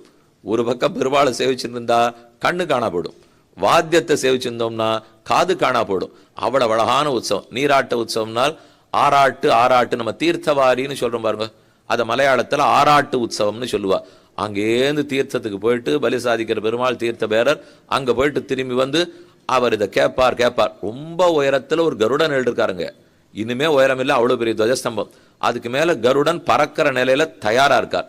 அந்த திவதேசங்கள் முழுக்க சுத்தி பார்த்துட்டு கண்கொத்தி பாம்பு போல்னுவா, பாம்பையே பிடிச்சிருவர் இவர்.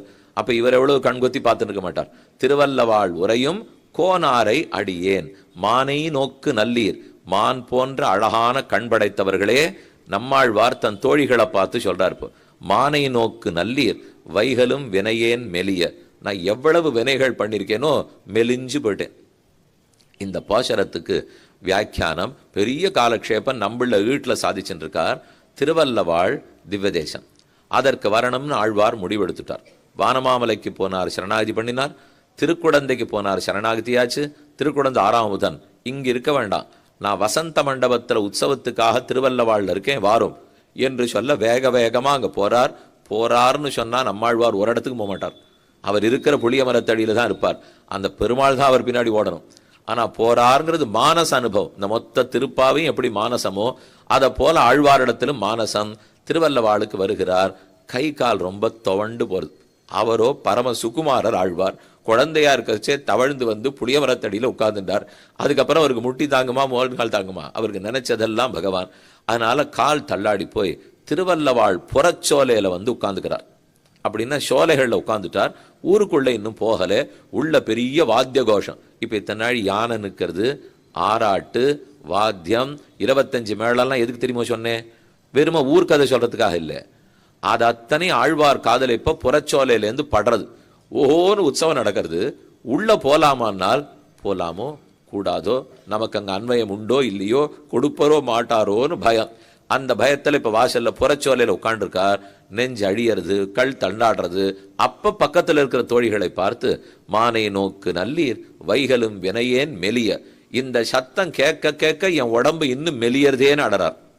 உள்ள போயிட்டா உடம்பு பருத்துரும். ஆனா அந்த பகவானோட நாயக்கனோட சேர்ந்து ஆனந்த பட முடியலையோ இல்லையோ. வைகலும் வினையேன் மெலிய. ஏன் மெலிஞ்சு போறீர்னால், இத்தனை பேருக்கு அனுபவம் கொடுக்கிற பகவான் என் ஒத்தனுக்கு கொடுக்கலன்னா குற்றம் அவனிடத்துல இல்லை, எங்கிட்டே. அதனாலதான் வைகலும் வினையேன் மெலிய. நான் எத்தனை நாளா என்ன மகாபாபம் சேர்த்து வச்சிருக்கேனோ, உள்ள போறதுக்கு எனக்கு வழி தெரியல. இப்போ இதே போல பராசர பட்டருடைய சச்சிஷ்யர் நஞ்சியர், அவர் திருநாராயணபுரத்துல மாதவாச்சாரிய சுவாமியாக இருந்தார். அங்கிருந்து திருத்தி பராசர பட்டர் ஸ்ரீரங்கத்துக்கு கூட்டின்னு வந்துட்டார். அதற்கப்புறம் ஒரு தரம் திருநாராயணபுரத்துக்கு அந்த சுவாமி திரும்ப எழுதினார். அங்க இருந்துட்டு ஒரு 10 நாள் கழிச்சு திரும்பி வரார். வரும்போது காவேரி பாலம், காவேரி ஆத்துக்கு ஒரு பக்கம் நிற்கிறார். ஆற்ற கடந்தா ஸ்ரீரங்கத்துக்குள்ள போலாம். உற்சவத்துக்கு பந்தக்கால் நட்டாச்சு. முதல் உற்சவம் திருநெடுந்தாண்டகம் திருமுலை போட்டுட்டா உற்சவம் ஆரம்பிக்கிறது. கச்சேரியெல்லாம் கேட்கறது, அரையர் சேவை கேட்டுடும் போல் இருக்கு. ஆனா பெரு வெள்ளம், காவேரியில வெள்ளம். அதை தாண்டிட்டு வரால உள்ள போறதுக்கு முடியல. வெள்ளத்துக்கு இந்த பக்கம் நிற்கிறார். உற்சவ கோஷமா கேட்கறது. அதை கேட்க கேட்க எவ்வளவு கஷ்டமா இருக்கும் தெரியுமோ. ஒண்ணு உள்ள போயிடணும், இல்லை அந்த ஊர்கிட்டே இருந்திருக்க கூடாது. அந்த ஊரு கிட்டக்க இருந்த அந்த கோஷமெல்லாம் காதுல விளர்ச்சே எவ்வளவு சிரமமா இருந்திருக்கும்னால், ஆழ்வார் ஊரில் இருக்கும் பெருமானை சரணம்னு அனுபவிக்க வர முடியாமல் புறச்சோலையிலே இருந்து வாத்திய கோஷத்தை கேட்டு எப்படி தவித்தாரோ அதை போல் நஞ்சியரும் ஊருக்குள் போக முடியாமல் தவித்தார் அப்படின்னு ரொம்ப ஆச்சரியமா வீட்டில் சாதிக்கப்பட்டிருக்கு. எம்பார் பட்டர் நஞ்சியருடைய சிஷ்யர் தான் நம்பிள்ளை. அவர் சொல்லும்போது இப்படித்தான் எங்க ஆச்சாரியன் வெளியில இருந்து தவிச்சார் அப்படின்னு சொல்லிக் கொள்ளுகிறார் நாள். இதெல்லாம் கேட்கும்போது இப்போ எங்களுக்கு இந்த மாதிரிலாம் தவிப்பே இல்லையே சுவாமி.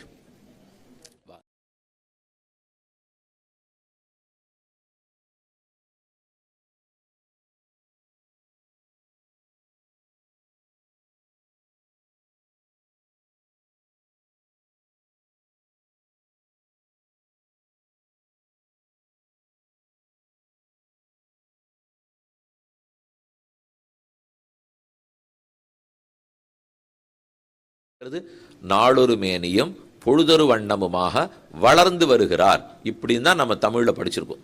ஆனா இங்கே சொல்றதை பார்த்தா வைகலும் வினையேன் மெலிய தினப்படி மெலிந்து கொண்டு போக மெலிய வானார் வண்கமுகும் மதுமல்லிகை கமழும். இங்கேந்து பார்த்தாலே வானத்தளவு கமுக மரங்கள் வளர்ந்து நிற்கிறதாம். இப்ப நம்ம பார்க்கறது ஓங்கி உலகளந்த ஓங்கு பெரும் சென்னல். ஆனா ஆழ்வாரங்க சொல்லிட்டு இருக்கிறது வானார் வண் கமுகம். கமுக மரம் அவ்வளவு வசரத்தில் இருக்கு அப்படின்னா அது எங்கேருந்து பார்த்தாலும் தெரியுமோ இல்லையோ. எனக்கு ஊருக்குள்ள இருக்கிற கமுக மரம் தெரியறது. மதுமல்லிகை கமழும், அங்க இருக்கிற பெருமாள் பூச்சாத்தி இருந்தா அந்த வாசனையெல்லாம் வெளியில வந்து மூக்கு அடைக்கிறது. மது மல்லிகை கமழும் தேனார் மலர் சோலைகள் சூழ்த்து தேனார் மலர் சோழகள் சூழ் திருவல்லவாள் உரையும் கோனாரை அடியேன். இப்படி திருவல்லவாள்ல பகவான் எழுந்துள்ளிருக்கிறார். பேர் என்ன? திருவல்லவாள் பெருமாளுக்கு பேர் இல்லையா? இருக்கு. ஆனா ஆழ்வார் சூட்டின பேர் கோனார். திருவல்லவாள் உரையும் கோனாரை அடியேன். கோனாரை அடியேன்னு நம்மாழ்வார் பாடினாரோ இல்லையோ. பரமன் அடின்னு ஆண்டாள் திரும்ப பாடினாள். அங்க கோனார்னு சொன்னதுக்கு இங்க பரமன் அர்த்தம், அங்க அடியேன்னு சொன்னதுக்கு இங்க அடின்னு அர்த்தம். அப்ப கோனார்னு சொன்ன மிகப்பெரியவன், அடின்னு சொன்னா மிக எளிமை. அப்ப சேஷித்துவத்துக்கு எல்லை கோனார், சேஷத்துவத்துக்கு எல்லை அடியேன். கோனாரை அடியேன் அடிகூடுவது என்று கொலோ. அந்த பெருமானுடைய திருவடிகளை என்னை கூடுவேனோ, திருவடிகளை கூடுவேனோ. பாட்டில் என்ன இருக்கு? கோனாரை அடியேன் அடி கூடுவது என்று கொலோ. அடியேன்னு சொல்லியாச்சே, அப்படின்னாலே அடி கூடிட வேண்டாமோ? அடியேன்னு சொன்னால் அடி அந்த சொல்லுல கூடியிருக்கா இல்லையா? அடியேங்கிற சொல்லுல அடி கூடியிருக்கோ இல்லையோ. ஆனா கூடலேன்னு அடறார் ஆழ்வார். இனிமே எப்போது திருவடியை கூடுவேணும்னால் நீர் தான் அடியேன்னு சொல்லிண்டீரேனால் வார்த்தையில சொல்லுல அடி இருக்கு. எங்கிட்ட இன்னும் அடிமைத்தனம் வரல. அது என்னைக்கு வருமோ திருவடியை கூடினாத்தானே அந்த அடிமைத்தனம் வரும். திருவல்லவாள் உரையும் கோனாரை அடியேன், பேரளவில் அடியேன். இப்ப அடியனுக்கு பேர் புண்டரீகாட்சன் வச்சுங்க. அதுக்குன்னு தாமரை ஆட்டம் கண்ணு இருக்கான்னு கேட்டா நான் என்ன பண்ணுவேன்? இல்ல, என் பேர் அதுவா இருக்கலாம், அதுக்குன்னு தாமரை கண்ணெல்லாம் இருக்க போறது இல்லை. அப்ப தாமரை கண்ணுன்னு சொன்னா ஒத்தரட்ட தான் இருக்கும். ஆனா அதை போல நாம் எல்லாரும் அடியேன் தாசோகம் தாசஸ்ய விஞ்ஞாபனம் தாசன்னுவோம். தாஸ்யம் இருக்கான்னு கேட்டா தான் ஆபத்து. அது இல்லையேன்னு ஆழ்வார் இடத்துல அது இருக்கு, அவர்கிட்ட இருக்கு. ஆனா அவர் ரொம்ப வருத்தப்பட்டுக்கிறார். இப்போ நாம் என்ன அந்த பெருமான் திருவடியை கூடலையே, என்னைக்கு அந்த திருவடியை கூட பெற்றேனோ அன்று தானே எனக்கு தாஸ்யம் கிடைச்சுட்டதா அர்த்தம். அது வரைக்கும் பேரளவில் தானே இருக்க போகிறது. ஒருத்தர் சொன்னார், நாமெல்லாம் அடியேன்னு சத்தம் போட்டு சுவாமி அடியேன் ராமானுஜதாசன் அடியேன் திருத்தி பண்ணிக்கொள்ளணும், தோசைக்கு வந்தேன் எல்லாம் சொல்லுவாளாம். ஆனா அடிமைத்தன உள்ளத்துல துளியும் பட்டிருக்காதுங்கிறார். அடியேன்னு சத்தம் போட்டு சொல்லுவோம், அதுக்குன்னு அடிமைத்தனம் பட்டுதா? அதே ஆழ்வார் நான் வன்மையோட சொன்னாலும் அடியேன்னு தான் அர்த்தம். அவருக்கு சொல்லளவுல நான் பேசினாலும் அடிமைத்தனம் உள்ளத்தை விட்டு மாறாது. ஏனால் திருவள்ளவாள் உரையும் கோனாரை அடியேன். இந்த உண்மை அவர் தெரிஞ்சு வச்சிருக்காரோ இல்லையோ, அடிவிடாத சம்பிரதாயம். அதனாலதான் ஆண்டாளே பாசுரம் தொடங்கின உடனேயே அடிவிடாத சம்பிரதாயம். பார்க்கடலுள் பையத்துயின்ற பரமன் அடிபாடி என்று பாட்டு தொடக்கத்திலேயே திருவடியை சொல்லியாச்சு. இந்த திருவடி எத்தோட சேர்த்துக்கணும்? யாரோட திருவடியா இருக்கும்? பரமன் திருவடி. பரமன் அடிபாடின்னு தானே இருக்குன்னால் பரமன் திருவடினா பரமன் ஆறு நாராயணன். கீழே நாராயணன் பார்த்துட்டோம். நாராயணன் தான் இப்ப பரமன். நாராயணன் திருவடின்னு அர்த்தம் பண்ணிக்கணும். அப்ப அடின்னா வெறும் அடி இல்லை, நாரணன் திருவடி. ஆழ்வாரே பாசுரத்தில் சாதிக்கிறார், நாடாத மலர் நாடி நாடோறும் நாரணந்தன் வாடாத மலரடி கீழ் வைக்கவே வகுத்துன்னு. நாரணந்தன் மலரடி நம்மாழ்வார் பாட்டு. நாராயணனே நமக்கே பறை தருவான் பரமனடி பாடி. அப்ப நாராயணன் அடி, ஆண்டாள் பாசுரத்துல நாராயணனுடைய திருவடி.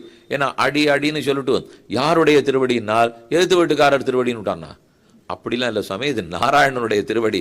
அதுக்கு தான் கீழ்ப்பாசுரத்துல நாராயணன் சொல்லி அடுத்த பாட்டில் அடி அப்படின்னு ஆழ்வார் எங்கு பாடினார்? இப்போ வாடாத மலர்நாடி மலர்நாடி நாடோது நாரணந்தன் வாடாத மலரடி கீழ் வைக்கவே வகுக்குன்னு.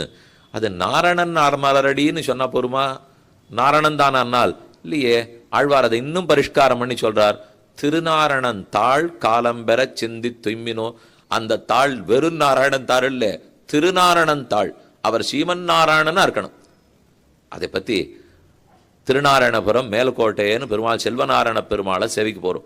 ஊரு நாயகமாய் ஓட உலகுடன் ஆண்டவர் கருநாய் கவர்ந்த காலர் சிதகிய பானையர் பெருநாடு காண இம்மையிலே பிச்சதாம் கொள்வர் திருநாரணன் தாள் காலம் பெற சிந்தி தும்மினோன்னு பாசுரம். ஒரு நாயகமாய் ஓட உலகுடன் ஆண்டவர் திருநாரணன் தாள். அப்ப தாள்னு முதல்ல பார்த்துணும். அந்த தாள் நாரணன் தாள்னு ஆச்சு. அந்த நாரணன் தாள் திருநாரணன் தாள்னு ஆச்சு. அப்படின்னா ஸ்ரீமன் நாராயண சரணம்னு கிடைக்கிறதா? திருநாரணன் தாள்னு சொன்னால் அது அப்படியே துவயத்தில் எங்க இருக்கு?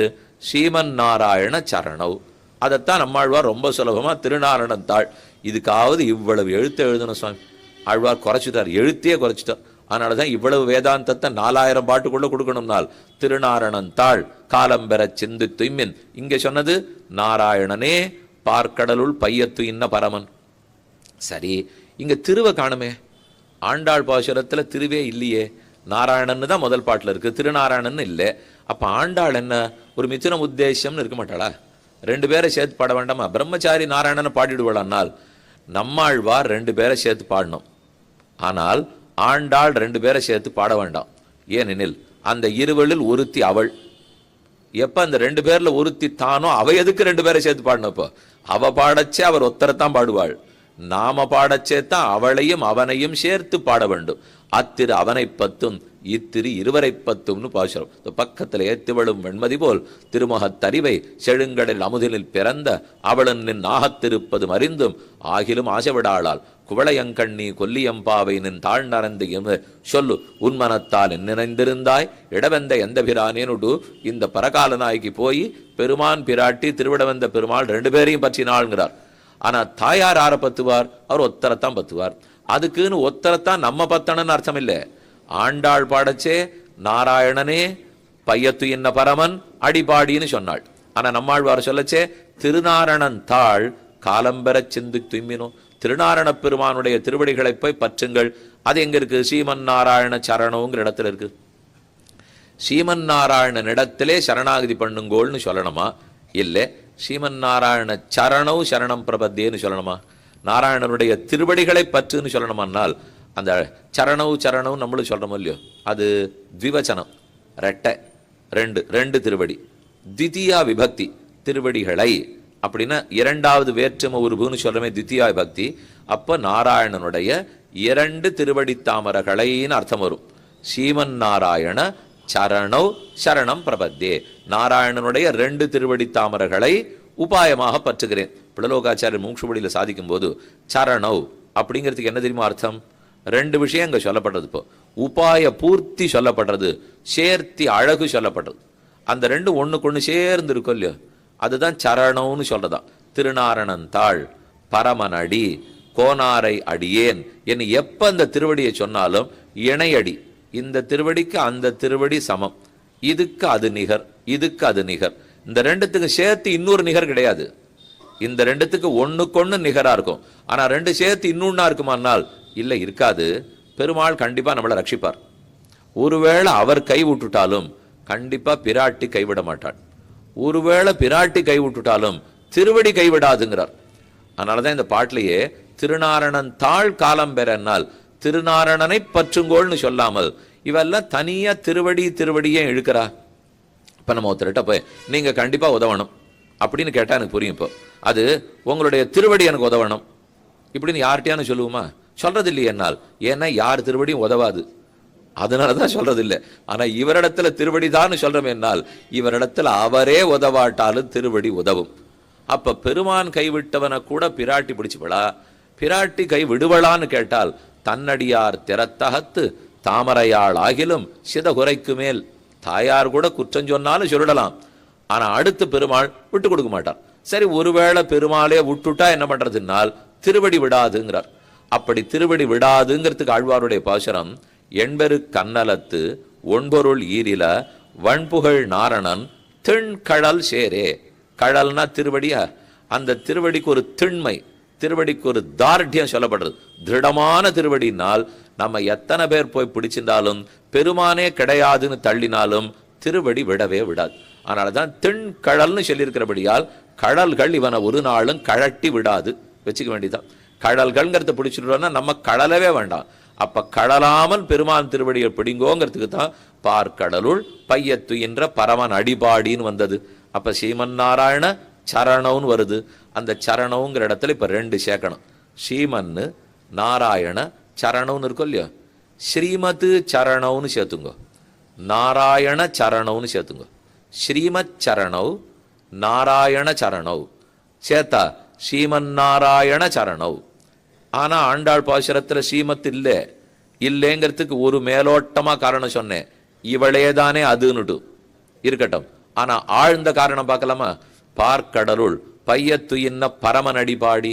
பரமன் அப்படின்னா மிக மிக உயர்ந்தவன் அர்த்தம்.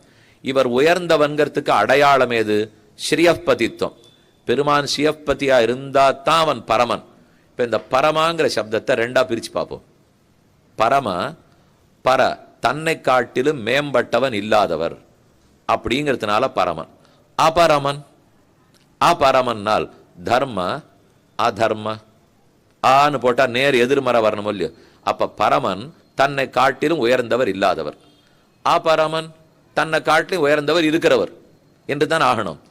அ பரமன் அப்படின்னா பரமன் இல்லைவர், இவரோட உயர்ந்தவா இருக்கா. இப்ப கொஞ்சம் எழுத்த மாத்தி பாடுங்க. அப்ப ரம, அ பரம இல்லை, அப்ப ரமா. ரமான மகாலட்சுமி. அப்பனால் அது இல்லாதவர். அப்ப ரமா மகாலட்சுமி தொடர்பு இல்லைன்னால் என்னவாயிடுவர்? பரமன் ஆயிடுவர். அப்பன்னா இவர் மீதூர்ந்து இருக்க மாட்டார், இவர் சுமார் ஆயிடுவர். ஆனா மகாலட்சுமி தொடர்பு இருந்தா பரமன் ஆயிடுவர். அப்படின்னு பரமன்கிற சப்தத்திலிருந்தே லக்ஷ்மி நாயகன் திருநாரணந்தாள்னு தான் அங்க சொல்லியிருக்கிறதே. அதனால திருநாரணன்கிறது தான் உண்மை, வெறும் நாராயணன் இல்லை. திருநாரணன் தாள் காலம்பெற சிந்து துய்மின் என்ன திருவடிகளே படியுங்கோள்னு ஆழ்வாரும் சாதித்தார். அதுல என்னன்னு சேர்க்கலாம். இப்போ திருநாரணன் தாழ்னால் திரு மகாலட்சுமி பெருமானுடைய திருமார்பில் அமர்ந்திருக்கிறாள், அந்த பெருமானுடைய திருவடிகளை பற்றுங்கள் அப்படின்னு தான் அர்த்தம் வரும். ஸ்ரீமன் நாராயணன்னா என்ன? ஸ்ரீயின் நாராயணன் சேர்ந்திருக்கா, ஸ்ரீ நாராயணனுடைய திருமார்பில் அமர்ந்திருக்கிறாள். அப்ப அந்த பெருமானுடைய திருவடிகளை பற்று, இது ஒரு அர்த்தம். ஆனா இப்ப அப்படி சொல்லல இந்த இடத்துல. ஸ்ரீமத் சரணவ் நாராயண சரணவ் என்று ரெண்டு. ஸ்ரீமத் சரணவ்ங்கிறதுனாலே பிராட்டி எழுந்துருளுவதற்கு இருப்பிடமாய் ஸ்ரீமத் சரணவ். நாராயண சரணங்கிறதுனாலே கல்யாண குணங்கள் பூர்ணமாக இருப்பதாய் உள்ள திருவடிகள். பிராட்டிக்கு இருப்பிடமாய் கல்யாண குணங்களாலே பூர்ணமாய் இருக்கக்கூடிய திருவடிகள். பிராட்டிக்கு இருப்பிடமாயின்னு எங்க இருக்கும்? பிராட்டி திருவடியிலே உட்காந்துருக்கா? திருமார்பல் இருக்காளேன்னு தோணும். இல்லையே. திருநாராயணபுரத்துக்கு போனால் அங்க ரெண்டு பெருமாளுடைய திருவடியிலையும் பிராட்டி எழுந்துள்ளி இருக்காரு. மூலமூர்த்தி செல்வநாராயண பெருமாள் திருநாராயண பெருமாளை சேவிச்சாலும் ரெண்டு திருவடிக்கு நடுவுல தாயார் இருப்பார். உற்சவமூர்த்தி ராமப்பிரியனை சேவிச்சாலும் ரெண்டு திருவடிக்கு நடுவுல தாயார் இருப்பார். சேவிச்சிருக்கள் எல்லாரும் நினைக்கிறேன். ராமப்பிரியன் திருவடிகளிலையும் தாயார், செல்வநாராயண பெருமாள் திருநாராயண பெருமாள் திருவடிகளிலையும் தாயார்.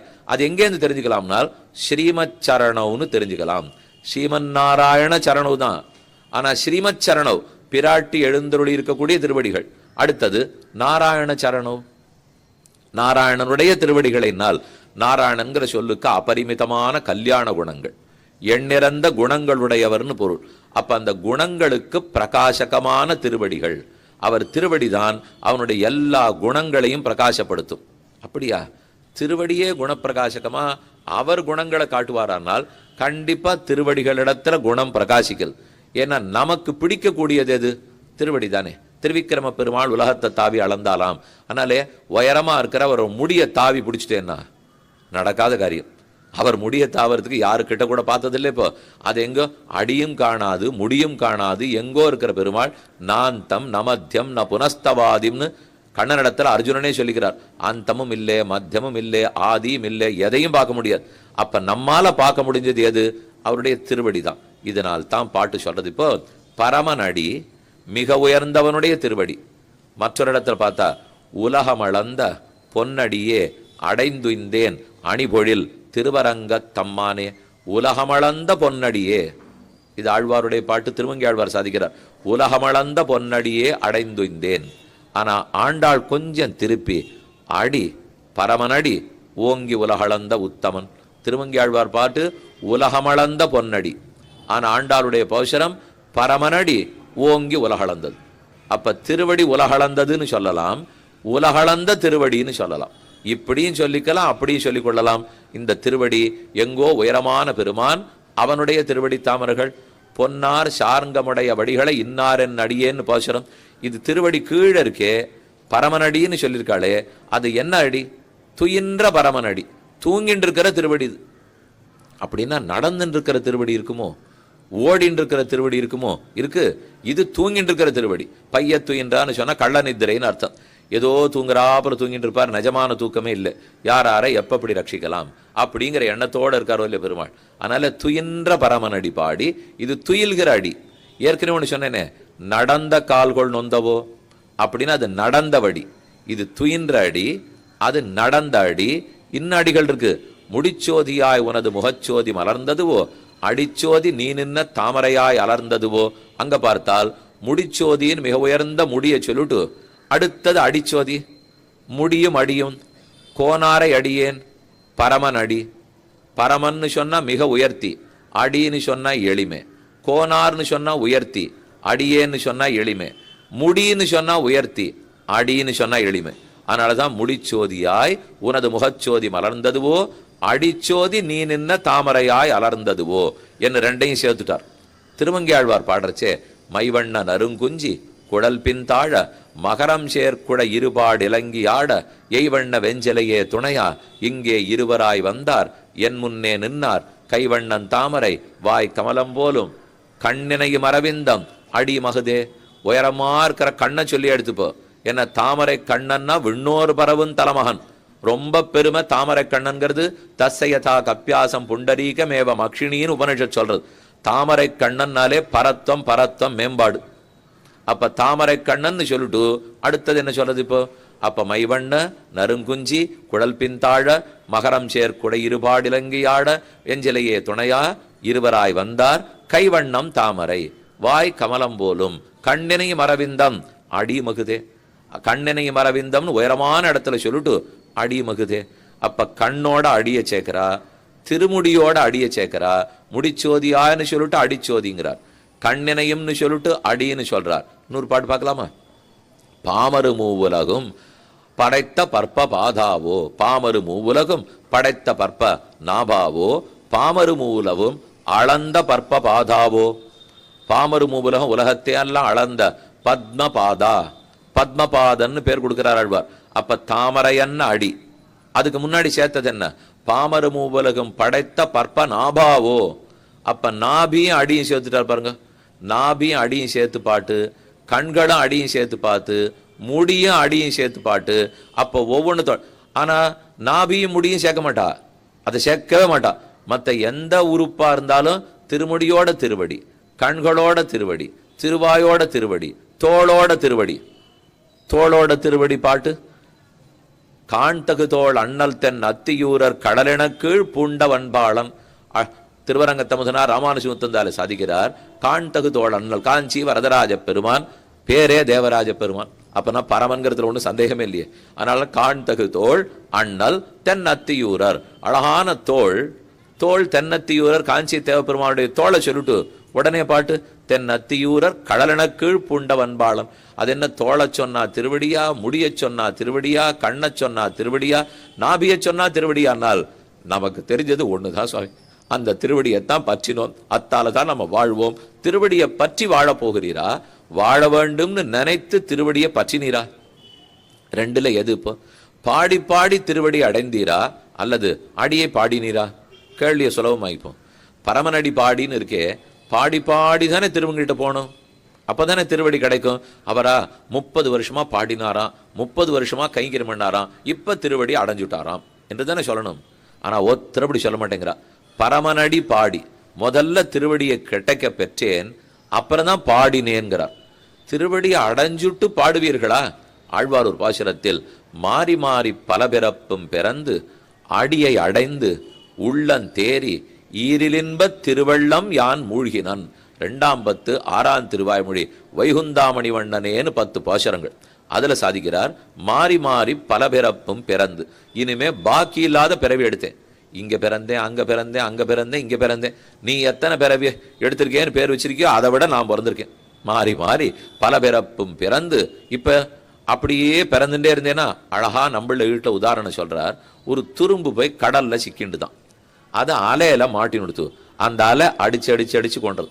துரும்பு இந்த அலை கொண்டு இதுல விட்டுது, இந்த அலை கொண்டு இதுல விட்டுது, இந்த அலை இது விட்டுது. அந்த துரும்புக்கு எந்த அலையிலேருந்து எந்த அலைக்கு போறோம்னு தெரியுமா? இல்ல கரையை நோக்கி போறோம்னு தெரியுமா? ரெண்டுமே தெரியாது. எந்த அலை எந்த அலையில கொண்டு போய் சேர்க்கும் தெரியாது. அலையே என்னை கொண்டு போய் தள்ளாதே கேட்க தெரியாது. கரையை நோக்கி போறோம் தெரியாது. அலையிலேருந்து கரைக்கு போயிட்டோம்னா தப்பிச்சுடுவோம் தெரியாது. இது ஒண்ணுமே அந்த துரும்புக்கு தெரியாது இல்லையோ. அப்படித்தானா நான் மாறி மாறி பல பிறப்பும் பிறந்து இந்த ஜென்மத்திலேருந்து அந்த ஜென்மத்துக்கு போனேன், அந்த ஜென்மத்திலேருந்து போனேன், இந்த ஜென்மத்தில் ஏன் பிறந்தேன்னு எனக்கு தெரியாது, இந்த ஜென்மத்திலேருந்து அந்த ஜென்மத்துக்கு ஏன் தள்ளப்பட்டேன்னு தெரியாது. அதுவா ஜென்மம் ஜென்மமா தள்ளிட்டு வந்துதான். மாறி மாறி பல பிறப்பும் பிறந்து, ஒரு பிறப்பு 2 பிறப்பு இல்லை, அனாதி காலம் அனாதி மாயையா சுப்தா மீண்டும் மீண்டும் பிறந்து கொண்டிருந்தேன். ஆவாரார் துணையன்னு அலைநீர் கடலுள் அழுந்து நாவாய் போல் பிறவிக்கடலுள் நின்று நான் தொடங்க. பிறவிங்கிற பெருங்கடல்ல கட்டப்பட்டு இருந்தேன்னா அலை ஒவ்வொன்னா தள்ளின்னு வந்தது. திடீர்னு பார்த்தா கரை வந்துடுச்சு. அது எது தெரியுமோ? மாறி மாறி பல பிறப்பும் பிறந்து பகவத் அனுகிரகம் கிட்டி, ஆச்சாரிய அனுகிரகம் கிட்டி, பகவத் அனுகிரகம் கிடைச்சு, அவரை நாம் பாடி உள்ளத்தால தேறி இவர் திருவடிகளை பத்தணும்னு நினைச்சு அப்புறம் திருவடிகளை பற்றி சரணாகதி பலிச்சு இப்படித்தானே பாடுவேன்னு நினைச்சிட்டு கேள். அப்படி நான் பாடவே இல்லையே. ஏன்னா துரும்புக்கு அது தெரியாதே. துரும்பு அடுத்தடுத்த அலை அடிச்சுன்னு வந்தது, கரை வந்துடுத்து. ஏதானு பண்ணித்தா துரும்பு அலைகள்ல தள்ளப்பட்டு தள்ளப்பட்டே வந்ததா? கரை வந்துடுத்து. வந்தப்புறம் அது ஆடும் பாடும் கூத்தாடிக்கும், அது வேற. ஆனா தெரியாது இல்லையோ. அதே போல எனக்கும் மாறி மாறி பல பிறப்பும் பிறந்தேன், அடியை அடைந்து உள்ளந்தேறி. அடுத்தடுத்து நான் மாறி மாறி பிறந்துன்னு வந்தேன். சட்டுன்னு பார்த்தா திருவடியில் இருக்கேன். எப்படி வந்ததுன்னால் தெரியாது. அது அவருடைய நெருகேதுக விஷயகாரத்தால வந்தது. அடியை அடைந்து இப்ப திருவடி கிடைச்சிருத்தோ இல்லையோ, உள்ளந்தேறி. இதுக்கப்புறம் தான் உள்ளத்துல தெளிவே வந்ததுங்கிறார். நம்மெல்லாம் நினைச்சிருக்கிறது உள்ளம் தெளிஞ்சா திருவடி அடைவோங்கிறது. அப்படியே மாத்தரார் ஆழ்வார், திருவடி அடைந்து உள்ளம் தேறினேன்கிறார். அப்ப இது கிரமப்பிராப்தியா இருந்தால்தான் உள்ளந்தேறி திருவடி அடைவோம். ஆழ்வாரது கிரமப்பிராப்தி இல்லை, இவர் முயற்சியால வரிசைப்படுத்தி திருவடி அடையல, பகவன் நெருகேதுக கிருபா விசேஷத்தால் இவர் அடைகிறார். அதனாலதான் பாட்டே எப்படி இருக்கு, அடியை அடைந்து அடைஞ்சுட்டேன், உள்ளந்தேறி தேருட்டேன். அதுக்கப்புறம் சந்தோஷம், ஈரில் இன்பத்து இருவெள்ளம் யான் மூழ்கினன். அந்த இன்பமயமான வெள்ளத்தில் இப்போது நான் மூழ்கி கிடந்தேன் என்று சொல்லியிருக்கார். அப்ப பாசுரத்திலே பார்த்தால் அடியை அடையறதுங்கிறது எல்லாத்துக்கும் அடிப்படையா இருக்கு பாருங்க. அடியை அடைஞ்சுட்டு ஏதானுமானால் முதல்ல கிடைக்கிறதே அதுதான். நாள் கடலை கடிமினேன்னு ஆழ்வார் சாதித்தார். அதாவது தோள்கள் தலை துணி செய்தான், தாள்கள் தலையில் வணங்கி நாள் கடலை கழிமினே. அந்த பெருமானுடைய திருவடிகளை வணங்குங்கோ. அப்ப தானே நாள் கடல்ங்கிறது கழிஞ்சு போயிடும். கடல்ல தள்ளி தள்ளி கொண்டு வந்து திருவடியில விட்டான்னு சொல்லுங்க, திருவடியை பற்றினதுனாலே நாள் கடைஞ்சதுன்னு சொல்லுங்க. இது இத்தனைக்கும் அடிப்படை என்ன? நாராயண சரணோ ஸ்ரீமன் நாராயண சரணோ, அந்த திருநாரணனுடைய திருவடிகளை பற்றினோங்கிறது. அதனாலதான் நாராயணன் முதல் பாட்டுல சொன்னவள். அதற்கப்புறம் பரமன் அடிபாடி, நாரணனே பரமன், பரமன் ஏ ஸ்ரீயப்பதி ஆனபடியால் அந்த ஸ்ரீயப்பதியனுடைய திருவடிகளை பாடுவோம். பரமனடி துயின்ற பரமனடி, தூங்குகிற போதே பரமனடி. இப்ப அந்த பரமனடியை பிடிச்சிட்டா போருமா, அல்லது வேறத்தையான் நாம பற்றணுமா? அதுவே எல்லாத்தையும் பண்ணிடுமானால் அப்படி ஆழ்வார் சொல்றதா தெரியல. இப்போ அவர் சொல்றது அரசமர்ந்தான் அடிசூடும் அரசையல்லால் மற்றரசாக எண்ணேன். குலசேகர ஆழ்வாருடைய பாசுரம். அரசமர்ந்தான் சக்கரவர்த்தி பெருமாள், அவன் அடிசூடும் அரசு. நான் ஒரு ராஜா, என் தலையில எந்த முடி தெரியுமோ இருக்கு?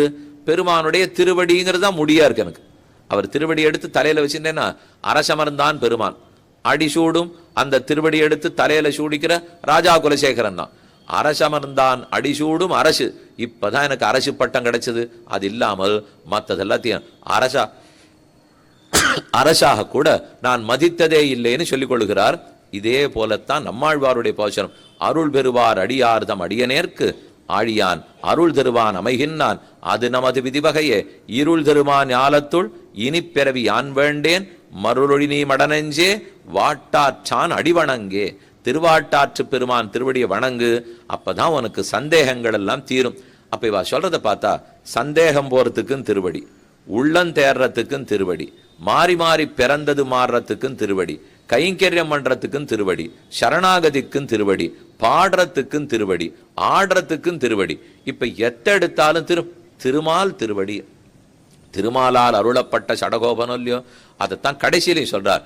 காட்டி தன் கனகடல்கள் கடுநகரம் புகழொழித்த வாட்டா தெம்பெருமானை வளங்குருகூர் சடகோபன். காட்டி தன் கனை கடல்கள் கடுநகரம் புகழ் ஒழித்த அவர் திருவடியை காட்டினாரா?